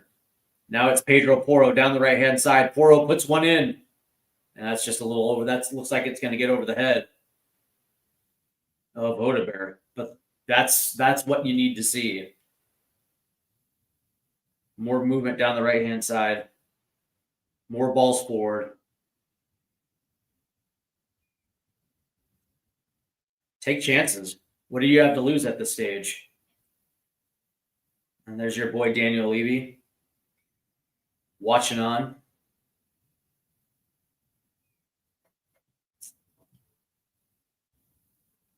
Like that was, that's the thing though, RDO, as I was saying in the pre-match, is that Bournemouth are not a team that's going to roll. As a matter of fact, they're going to play tough, and they're going to be able to do what they set up and plan to do. As Kudus is trying to go up, and now a fall to Kudus, and now there's going to be a whistle against Kudus. What a horrible call.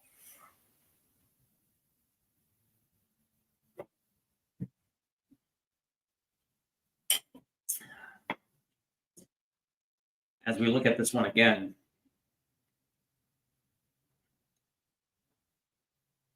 Oh, he didn't even touch him. But that's the thing with Bournemouth is like regardless of who they're playing, they always seem to be able to execute their game plan. And I knew this game wouldn't be easy, and because Bournemouth, last year Bournemouth was one of the teams that unfortunately played us better, because that ball is going to get deflected. And so far, it's played out that way. I thought Spurs would be far and away better than what we've seen so far today.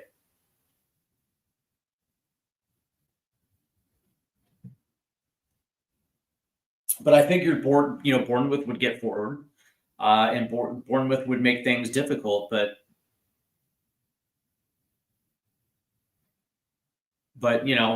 what I am a little surprised though is that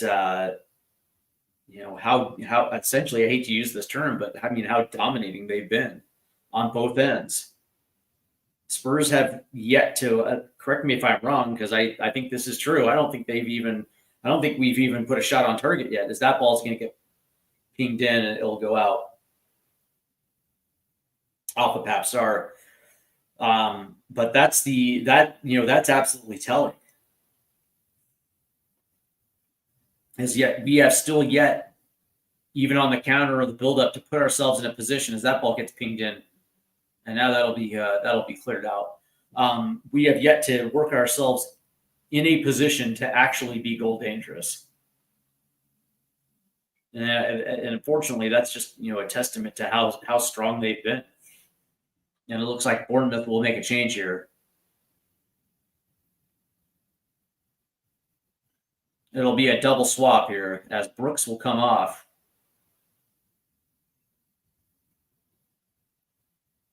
And it looks like Scott might be coming off as well too. So Scott and Brooks are off. And Christie and Adel will be coming on.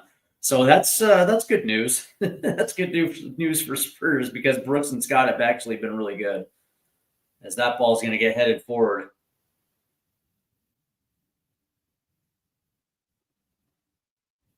You think so? You think so, Audio? You think some complacency is set in?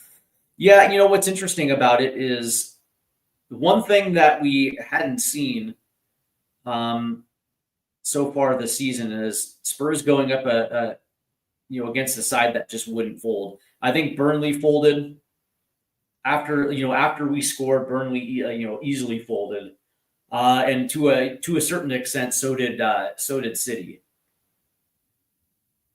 But one of the things that were most common in the both of them was the fact that they couldn't break us down, and we got rock solid defending in front of the box from Polina.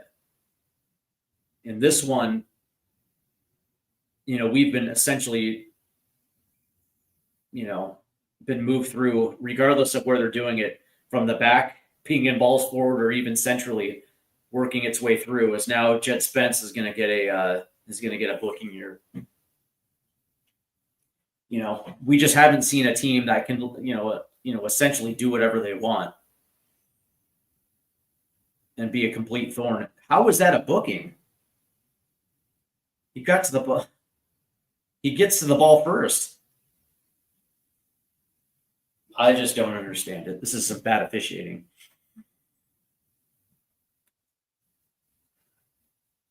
And maybe this is, maybe a game like this might be a little humbling, for Spurs. Maybe they came in with their, maybe a little too big for their britches,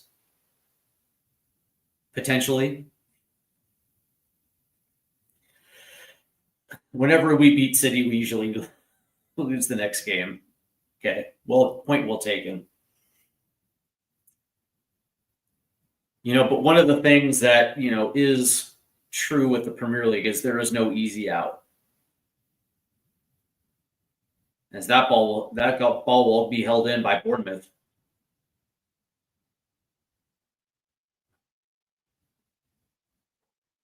And Tavernier almost put him up by 2. My God.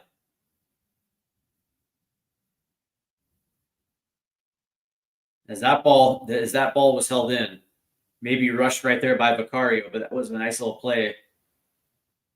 As that ball was perfectly placed into the box, and Tavernier just missed it.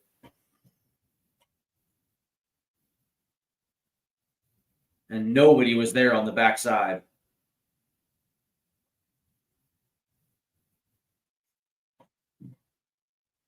As we're in the 66th minute now. 25 minutes remain for Spurs to try to get the equalizer.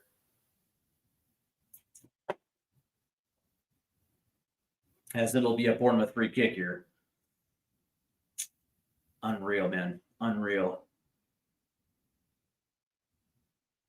As Tyler Adams will play this short. As this worked on the right-hand side. As that ball is going to go wide. So it'll be a goal kick here for Spurs. It should have been 6-0. Yeah, Spurs have been fortunate that only one has been able to get across here. But they're not doing themselves any favors, as Richie was brought down to the turf right there. No call.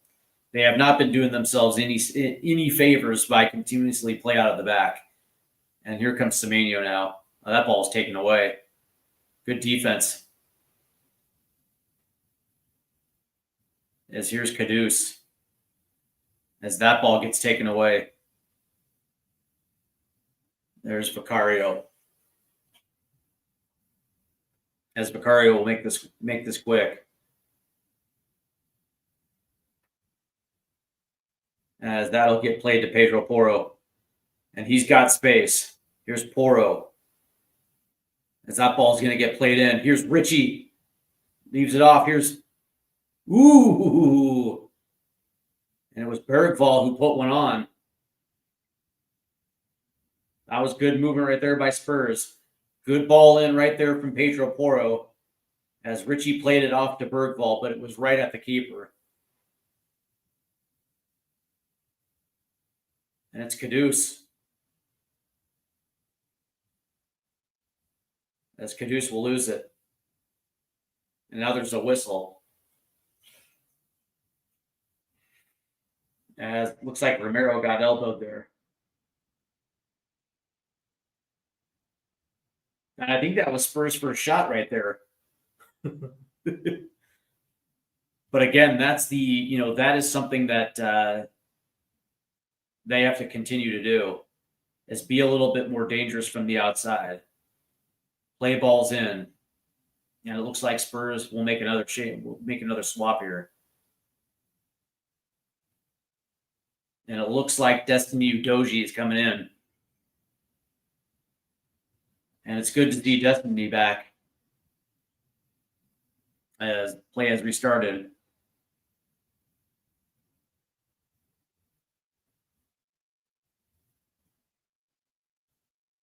That's nice right there by Romero. And Romero's got space here. That ball's going to get played all the way to the left. That's just a bad play. That's just a bad pass right there from Romero.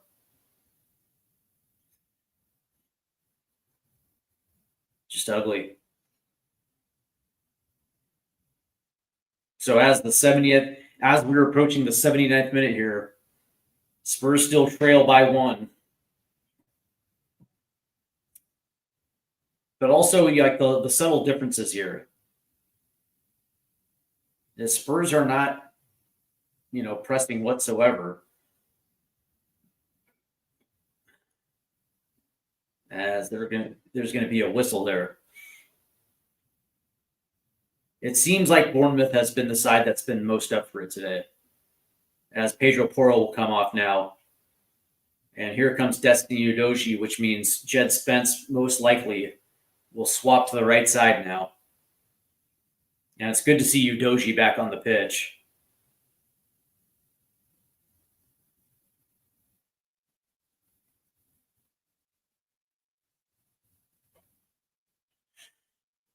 Who knows? Maybe Udogie can unlock something here. It looks like Vicario is going to take this free kick here.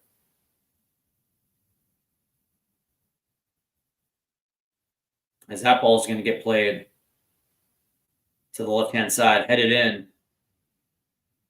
And that's going to go out for a goal kick. But, the subtle differences between the two sides, it's, Bournemouth have done the little things far and away better than Spurs. I mean, they're committed, to pressing high. And when you look at the differences is when both teams are playing out of the back, it's just, there always seems to be red jerseys around the ball where, we're allowing them to play the ball forward. As Petrovic now will sky this one down the central part of the pitch. And now it's going to bounce around and it'll land with Spurs. But that ball quickly is taken away. As that ball is going to try to find Semenyo, redirected. And there is a whistle. And it'll go against Pap Sarr here, against Tyler Adams. Yeah, you're absolutely right. They're just moving the ball quickly. They've done a good job of clogging our passing lanes. We just literally cannot maintain possession long enough to put ourselves in a good position to score a goal. And it looks like Tyler Adams now will move off the ball, and it looks like Tavernier now will be responsible for this one. As that ball is going to get played into the box. It's going to be headed away.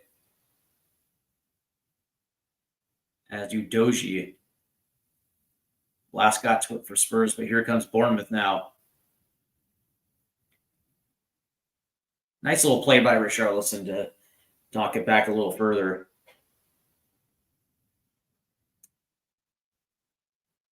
Oh, nice pass right there. It'll stay with Bournemouth in the box.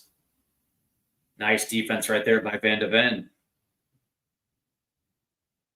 As they're not going to allow Evan Nielsen to do that again. But again, good pressure by Bournemouth. As Evan Nielsen was just able to make a run with ease. Good Lord. So this will be a Bournemouth corner here. Spurs have yet. I don't think Spurs yet have been able to take a corner yet. As Tyler Adams now, the U.S. international, is harassing Vicario here.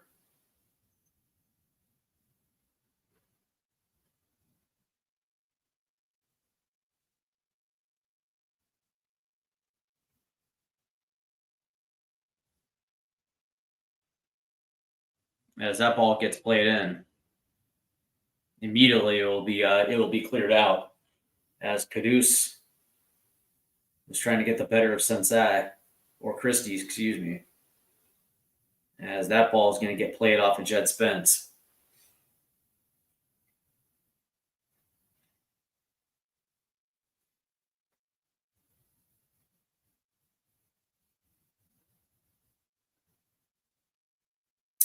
Mama did say there will be days like this. There'll be days like this, my mama said, where things just do not go right. As Tavernier will now take this corner. As that ball is going to get whipped in. Headed out, but kept in by Tyler Adams. Nice ball forward here. As that ball is going to get saved by Vicario. And now this ball is going to be moved quick to the right-hand side. It's Jed Spence. Here's Kudus. Nice play by Kudus, who's still on the ball here. Ooh, back pocket was almost picked right there. And that'll get out. Looks like it'll be a Spurs throw in here, but nothing seems like we literally just cannot do anything forward as we look at that Vicario save. And it looks like Pap Sarr is coming off. Here comes Matisse Tell.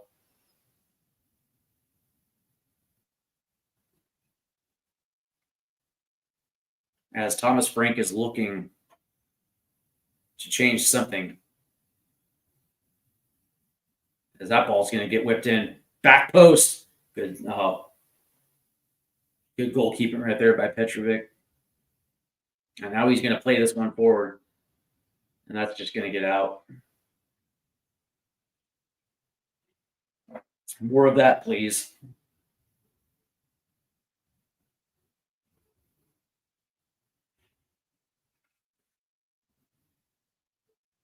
As Udogie will try to play this one forward.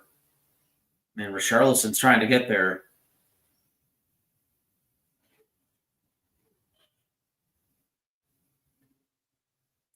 As that one's played all the way back to Vicario. As Spurs will try to set up again. Here's Udoji. Yep, that's going to be a whistle.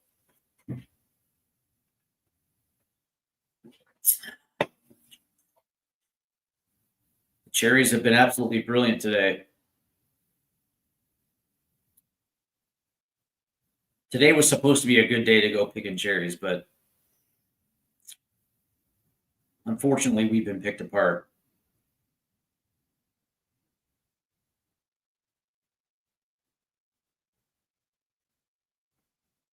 Here's Betancourt. Nice pass, but nobody there. But it's going to be Bergvall now.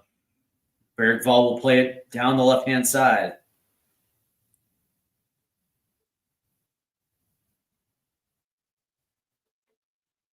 As Spurs try to work it deep into Bournemouth's territory. And it'll be Van de Ven. As that gets deflected.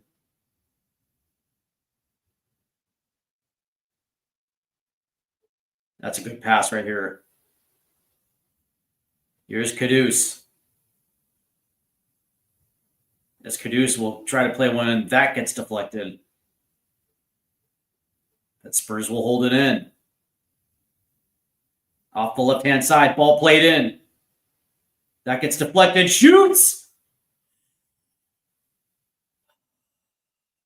As that one goes over the crossbar, but good movement right there by Spurs. That was a great ball in deep. It gets deflected, and Odebear gets on the end of it, just puts a little too much pace on it as that ball flies. But for the first time, Spurs are starting to look a little dangerous.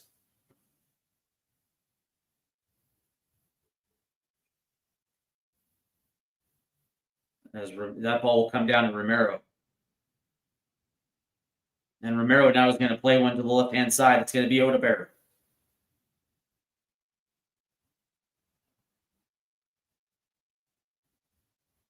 As Betancourt is being harassed. Now it's going to be Romero. Down to Spence on the right-hand side. There's just nobody there. Here's Bergvall. Nice little turn right there by Bergvall to find Spence. Spence will play it out to Kudus. He gets around his man. Here's Kudus, puts one in. That gets deflected, but Spurs will hold it in. All of a sudden, we're starting to look a little dangerous, boys. And here's Romero.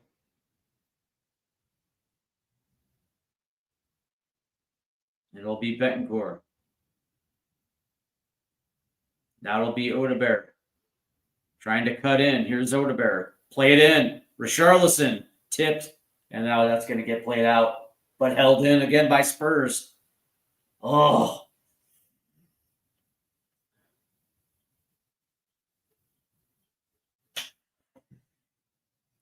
Ten minutes to go. Can Spurs find the equalizer here? Now it looks like Bournemouth will make another swap here.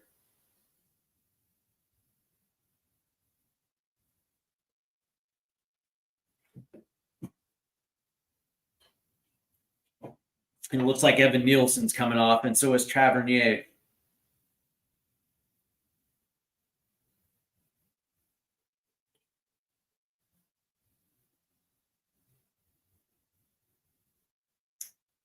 Coming in is Kreupel and Kluivert. I like Kluivert. He's pretty good. So it looks like they're going a little bit more defensively here. Makes sense. That being said, Bournemouth are looking for that second goal there to put this one away. As long as they're clinging to that 1-0 advantage, Spurs have every opportunity to try to get back in this one. And now all of a sudden, that ball gets tipped away. And it'll be Bergvall out to Kudus, who makes a nice play right there. Oh, tipped away. Oh, nice play right there by Van de Ven. What a tackle.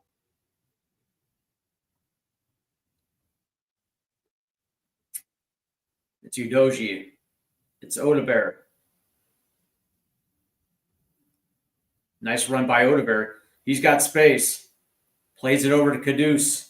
Kudus will hit off to Betancourt. Finds Jed Spence. Spence is going to try to play one in. That's going to be tipped out. But held in by Spurs.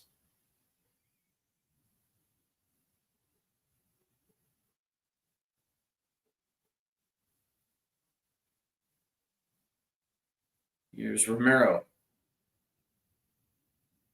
And he finds Kudus. Marked pretty well, actually. Here's Jed Spence now. It'll be Kudus. And that ball's going to get tipped away. But Van de Ven will hold it in. Nice little touch right there by Romero. That ball's going to go in. And that's going to go out. And it looks like this will be a Spurs throw. And I don't know if it got out past the end line here. I think this is going to be a throw-in. It will be. Good defense right there by Bournemouth. As Bergvall will try to throw this one in. And that's going to be tipped away. Oh, and here comes Bournemouth now. Oh, look at that.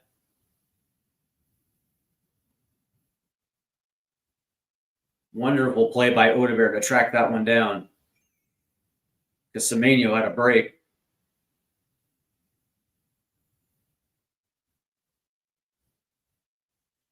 As Vicario will play this one up.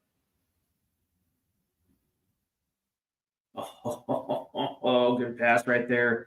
As Bournemouth will try to play one in, but there's Vicario. As we're approaching the 85th minute, can Spurs find an equalizer? Here's Kudus now, 1v1.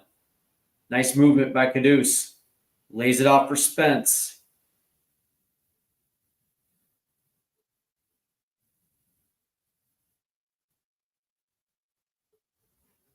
And Spence has nowhere to go but backwards. Here's Udoji. Here's Odebear. 1v1. Nice little flick forward. As that ball tried to get played in, but it's deflected. Held in by Van de Ven. Udoji to Odebear. Left-hand side. Tries to beat his man. Gets his back pocket picked. Oh.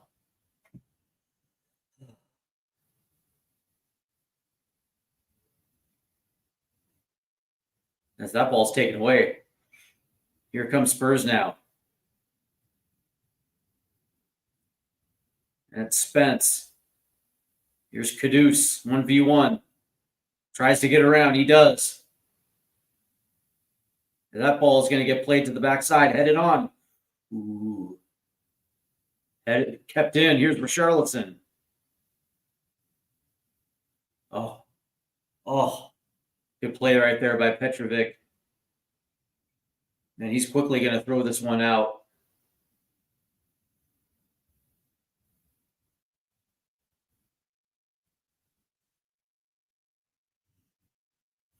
Spurs are definitely getting forward here, and it looks like now Bournemouth are trying to eat up clock here with fake injuries.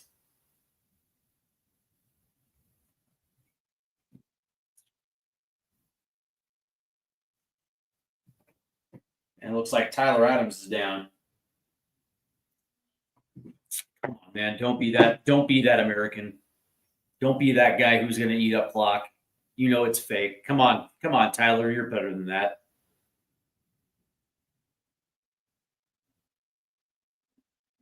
As Thomas Frank looks on, as his Spurs are down 1. As we're in the 86th minute here.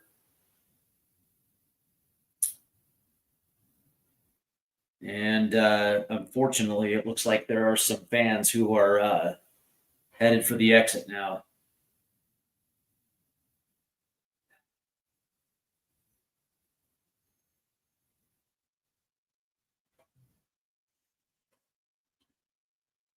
I don't know how you guys feel about that, but I'm not a big fan of time wasting. I think there should be an automatic yellow because you know for a fact Tyler's not hurt.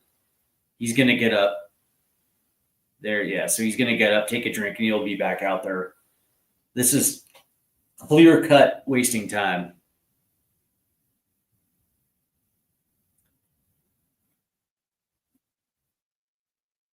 So it'll be a Spurs throw in.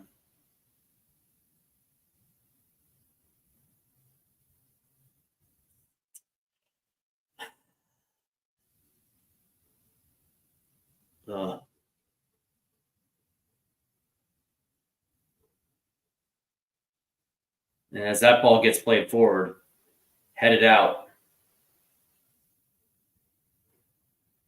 As now Bournemouth will play this long. And Van de Ven was there.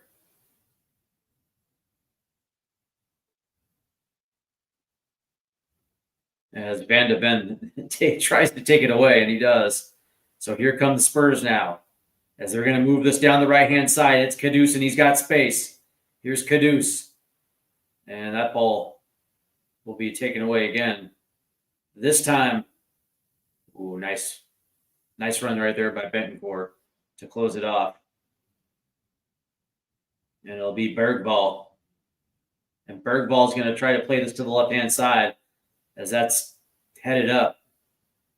Oh, nice.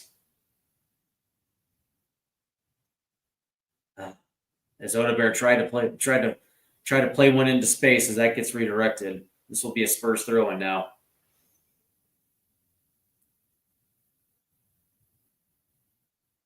Here's Odegaard. As that's going to get played in and then redirected. And that's going to be played long. That's Vicario. We'll head this now. Dispense.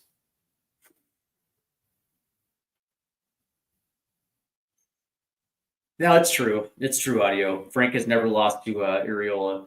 There is a time for everything here. As we're in the 89th minute now. As Spurs have been on the front foot for the last 15 minutes, but credit to Bournemouth, they have not broken down yet. Here's Udogie. Played it in. Oh, held up by Richarlison as Udogie came around the backside. Couldn't get on the end of it. As we are approaching the 90th minute now.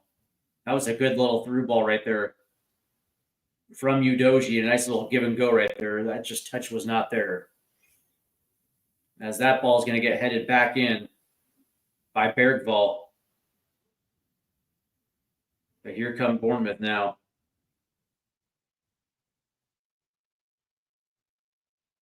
As I think that's going to get out. So it'll be a Spurs throw-in. As we have 7 minutes of stoppage time here, so we do have plenty of time. We just need one, boys. We just need one. And if we can figure out a way to get the equalizer here, I would say that would be a decent result. That would be a decent result, all things considered, because this one really has been all Bournemouth here.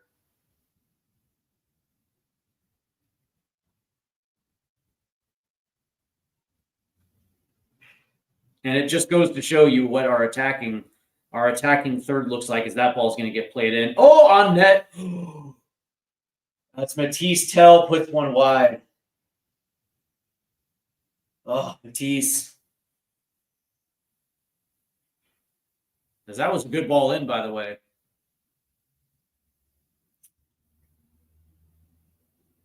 It was close.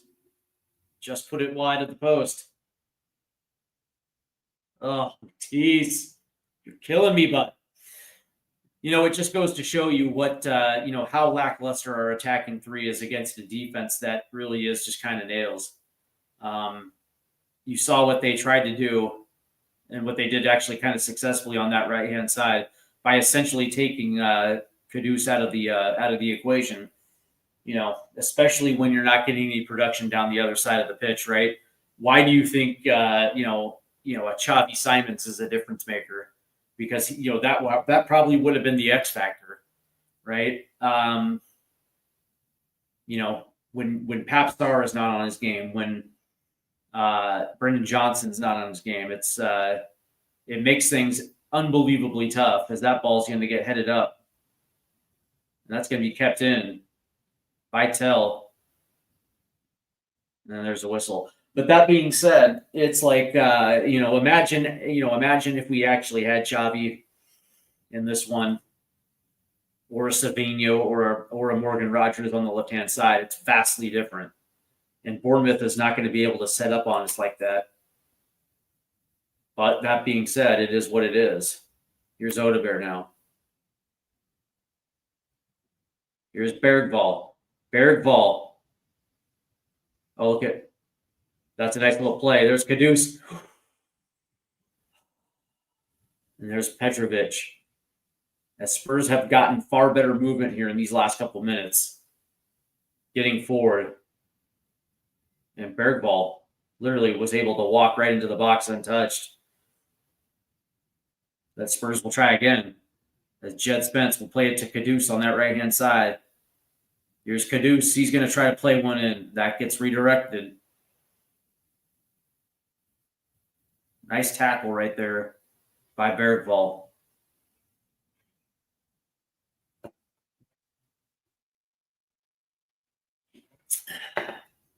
Yeah, I mean, Bergvall got the entire ball right there. Bad officiating, man. So this will be a free kick here, as it looks like Bournemouth is taking their sweet-ass time here, as we are in the 94th minute. 3 minutes remain. As Jed Spence. There's a whistle against Semenyo. As Spurs will try this one again. And looks like Vicario is whistling everybody down the pitch as he's going to play one. As that's going to be headed backwards, right to Odegaard, who's there. And now Odegaard gets his back pocket picked, and here comes Bournemouth.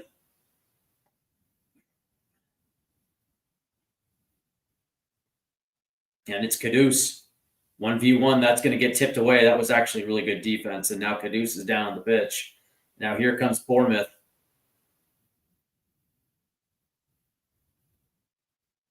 There's a whistle.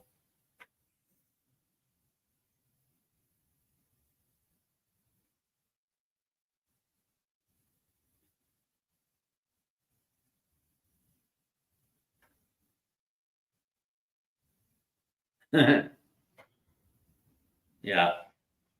Yeah, but Jed Spence, yeah. It is what it is. Jed Spence is going to get whistled right there against Truffert. That'll be a free kick here. And it looks like Kluivert's on it.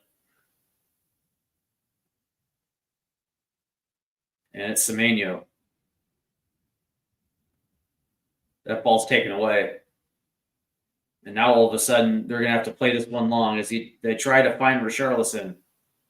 And they find him.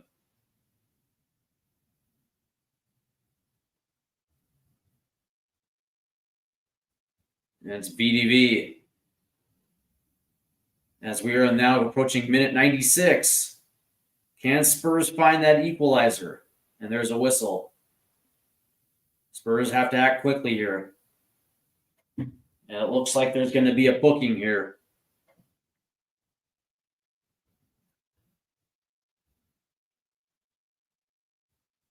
Yep, and that's going to go against Hill.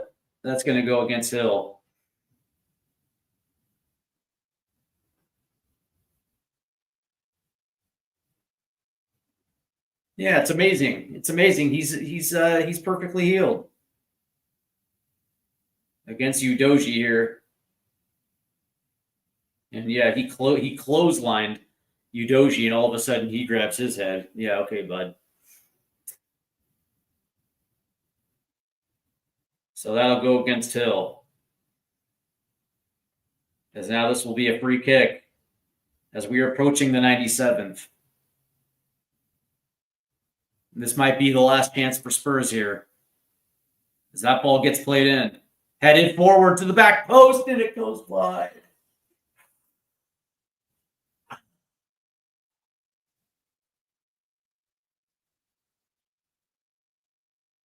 Oh.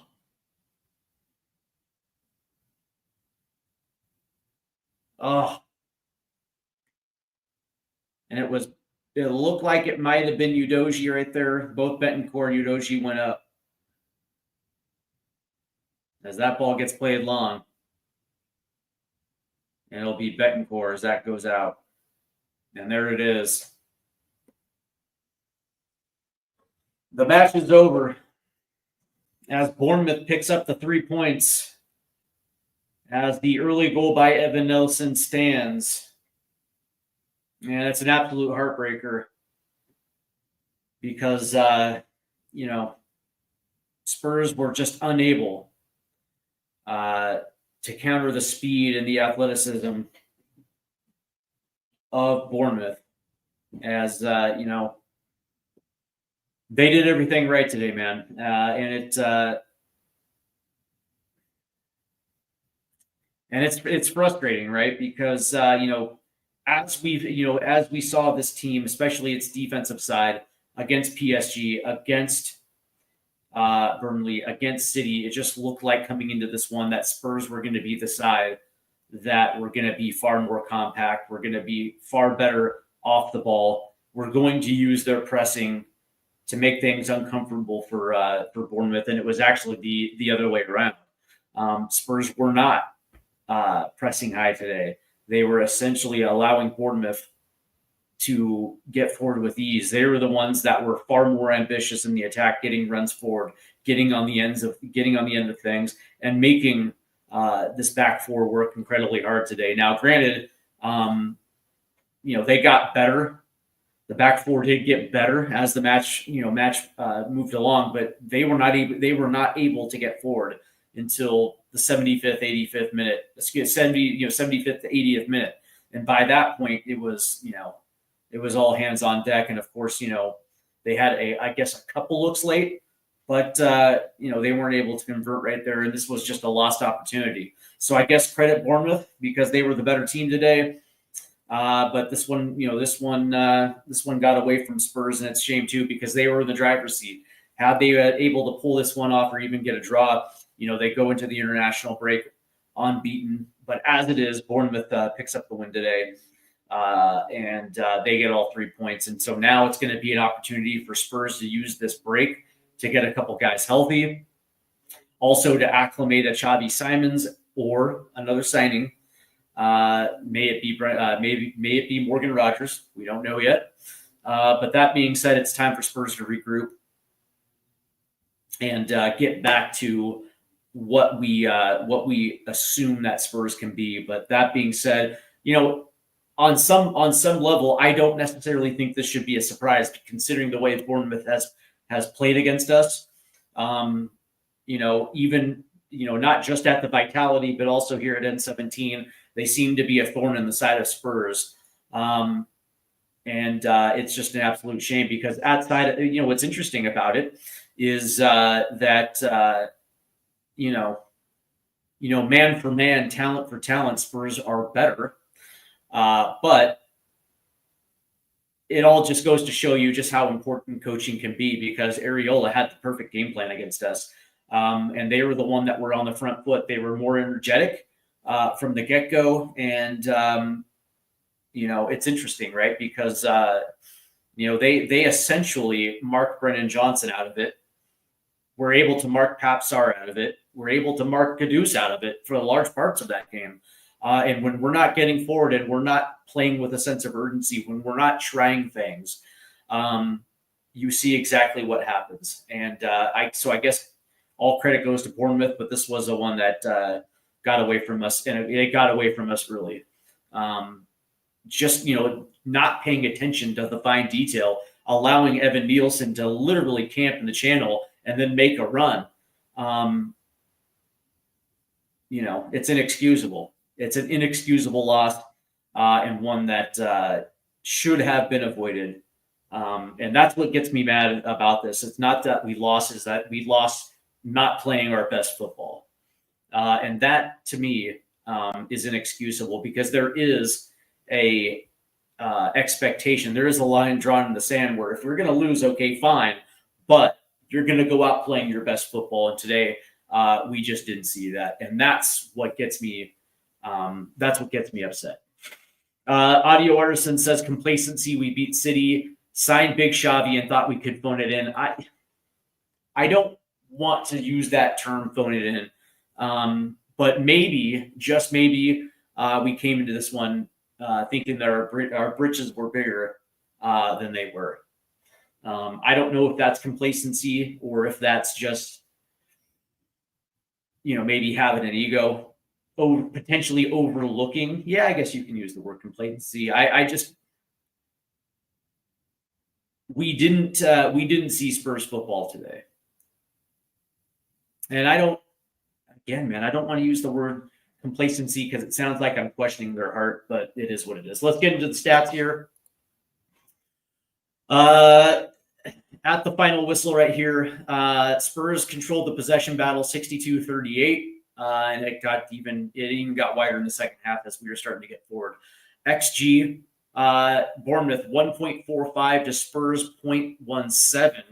Great googly moogly. Total shots, Bournemouth 19, Spurs 5. Absolutely shambolic. Shots on target, Bournemouth 6, Spurs 1. Big chances, Bournemouth 3, Spurs 0. Accurate passes, 394 for Spurs, 207 to Bournemouth's 207. Spurs committed 17 fouls to Bournemouth's 13. And, of course, Bournemouth won the corner battle 8-0. We didn't have one corner all match. Good Lord, man, I can't remember the last time that's happened. Total shots, 19-5 for Bournemouth. Shots off target, 8-3. Shots on target, 6-1. Block shots, them with 5, us with 1. Shots inside the box, 14. Spurs 3. 14-3. And it gets to the larger picture where it's like, I don't give a shit if we control the possession, right? It's what you do with the possession. Bournemouth had 38% of the possession, but we're still managed to put 14 shots inside the box. Shots outside the box, 5-2. Passing. And again, I don't give a shit about possession as long as you're doing something with it. Spurs finished with 476 passes to Bournemouth's 295. Passes in the own half, 228 to 105. And I guess that kind of shows you exactly what we were able to do to get forward, which was nil. Which is why we had 228 passes in our own half. Passes in the opposition half, 166 Spurs, Bournemouth 102. Accurate long balls, Spurs win that 20-19. Accurate crosses, Spurs 5, Bournemouth 4. 25 throws to Bournemouth 15. Touches inside the box. And all of that's great. All of that possession is great, but then you get into touches in the opposition box. 29 for Bournemouth, 18 for Spurs.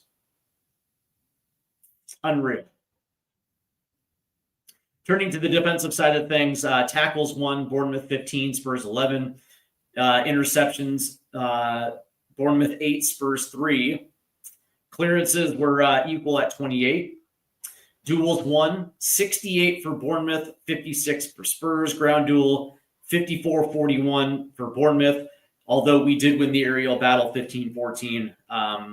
But whatever, man.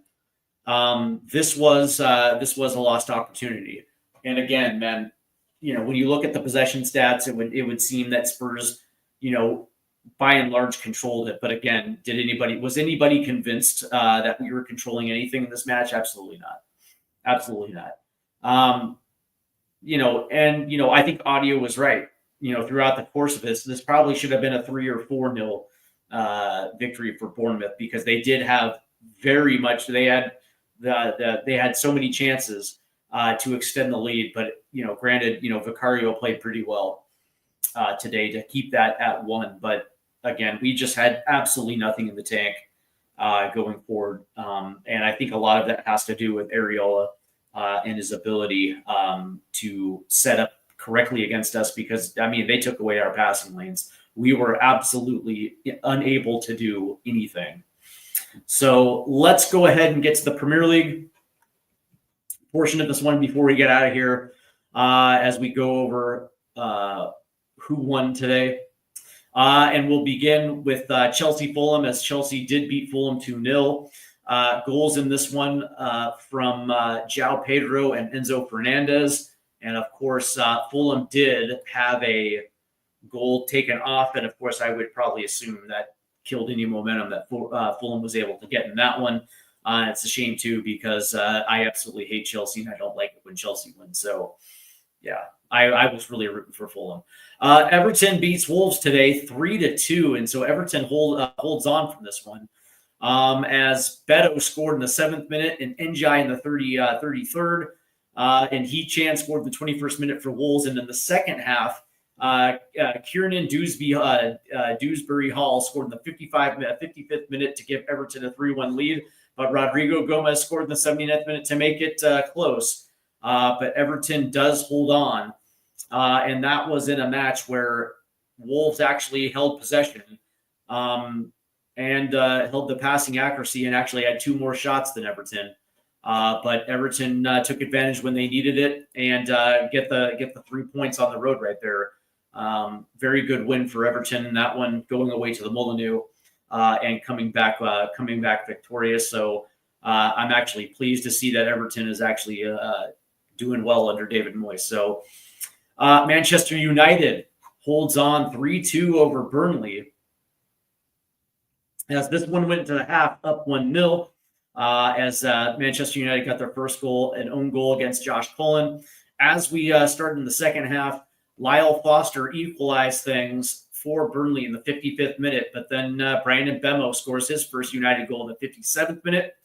Jaden Anthony turns around and scores in the 66th minute to make this thing a 2-2, but on a penalty in the 90th +7, Bruno Fernandes cashes in, and Manchester United get the 3 points. I'm going to have to go back and look at that because if you ask me, I think, that shit's rigged. I don't know about you guys. I just don't like it when Manchester United win. And the other action in the morning, Sunderland beats Brentford 2-1. All goals coming in the second half, as Igor Thiago scored in the 77th minute for Brentford. But in the 82nd minute, Enzo Lafie scores on a penalty to even it, and in the 90 +6, Wilson Isidore gives Sunderland the 3 points right there. So all of a sudden, man, Sunderland's got 2 wins in the first 3 and find themselves in a pretty decent position now. Later today, starting at about a half hour, Leeds United will host Newcastle. And then tomorrow, Man City travels to Brighton. West Ham travel to Forest. Arsenal will travel to Liverpool, and Crystal Palace travel to Villa, and that will take care of match day 3. So that's going to do it for us, as Bournemouth hold off Spurs 1-0. And it's an absolute shame. But I do want to thank everybody for tuning in. Today, I want to thank Wayne Bonner, audio artisan, and those that took part in and Dan Davenport that took part in the chat today. It's always a pleasure when you guys are around. But that being said, I wish we would have been able to finish off the weekend in high spirits with a victory.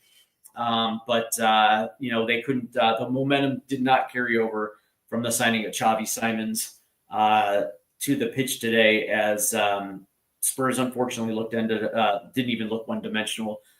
They just literally could not get this one forward. So it is what it is. Spurs lose 1-0. I wish I really could give a man of the match. I would probably say it might have been Vicario, but that's wishful thinking. So Spurs dropped this one 1-0, and we're unable to capitalize going into the international break. So it is. Your final score is 1-0 Bournemouth, and it was a heartbreaker. It really was. Bournemouth had the right game plan from the jump. They were the more ambitious team, not just in the attack, but also defensively as well too. It was the right game plan, and it's unfortunate that we couldn't get everyone involved today. And I think that's the credit right there for that's the credit to Areola right there, because the game plan worked. I mean, Sarr was essentially marked off. Johnson was marked off. And going forward, Spurs just literally could not connect on 2 passes going forward. So it was a brilliant game plan from Areola. And then, of course, moving forward, they were able to pretty much get forward at will. And it's unfortunate, too, because I would have loved to seen this back line defend with the same intensity as we saw against Burnley and Manchester City. It just is what it is. And it's a shame, too. So it is what it is, man. We end up losing when we easily should have won. That's what I'll say. But that's the Premier League for you. You can't overlook teams, even the Brentfords of the world, because these are the type of things that are going to come back to kill you. And today was no different. And it's too bad. We should have gotten a 9. But you know what, though? All credit to Bournemouth. And so now we have 2 weeks to regroup. We have the international window. That's going to give Thomas Frank an opportunity to work with Xavi Simons, get him involved in team training, and the idea that Xavi Simons is a part of this team is still wild to me, and it changes everything. And then we'll have an opportunity to face West Ham and pick up 3 points against what I consider a team that's circling the drain of relegation. So that's going to do it for me. I want to thank everybody for tuning in. Of course, we will be back during the international break with the U.S. men's national team live stream. So that's going to be fun. And, of course, we will be back the week after for Spurs versus West Ham. Just a quick programming note today. Tomorrow, we will be back again for a live stream, as it is the Leagues Cup live stream, as we are on the Leagues Cup final. The Seattle Sounders will play host to Inter Miami. So it's an opportunity to see Leo Messi in another final within Major League Soccer. So that is tomorrow. On Monday, we are back with another edition of Yanks Abroad, as we go over the weekend that is with the U.S. men's national team pool players. And of course, I'll say this, man, this is going to be an absolute fun weekend, not just for the channel, but also for the live streams. And of course, as we move our way into the international break as well, too, plenty of coverage with the U.S. men's national team. So definitely stick around. Make sure you hit those like and subscribe buttons, because, man, this channel is growing exponentially. And I'm very grateful to those that have hit the sub button. So we'll see you next weekend. So I hope you guys enjoy it, and I hope you guys have a nice international break and come back ready to go against West Ham United. So you guys take care and enjoy the weekend. Have a great day, guys.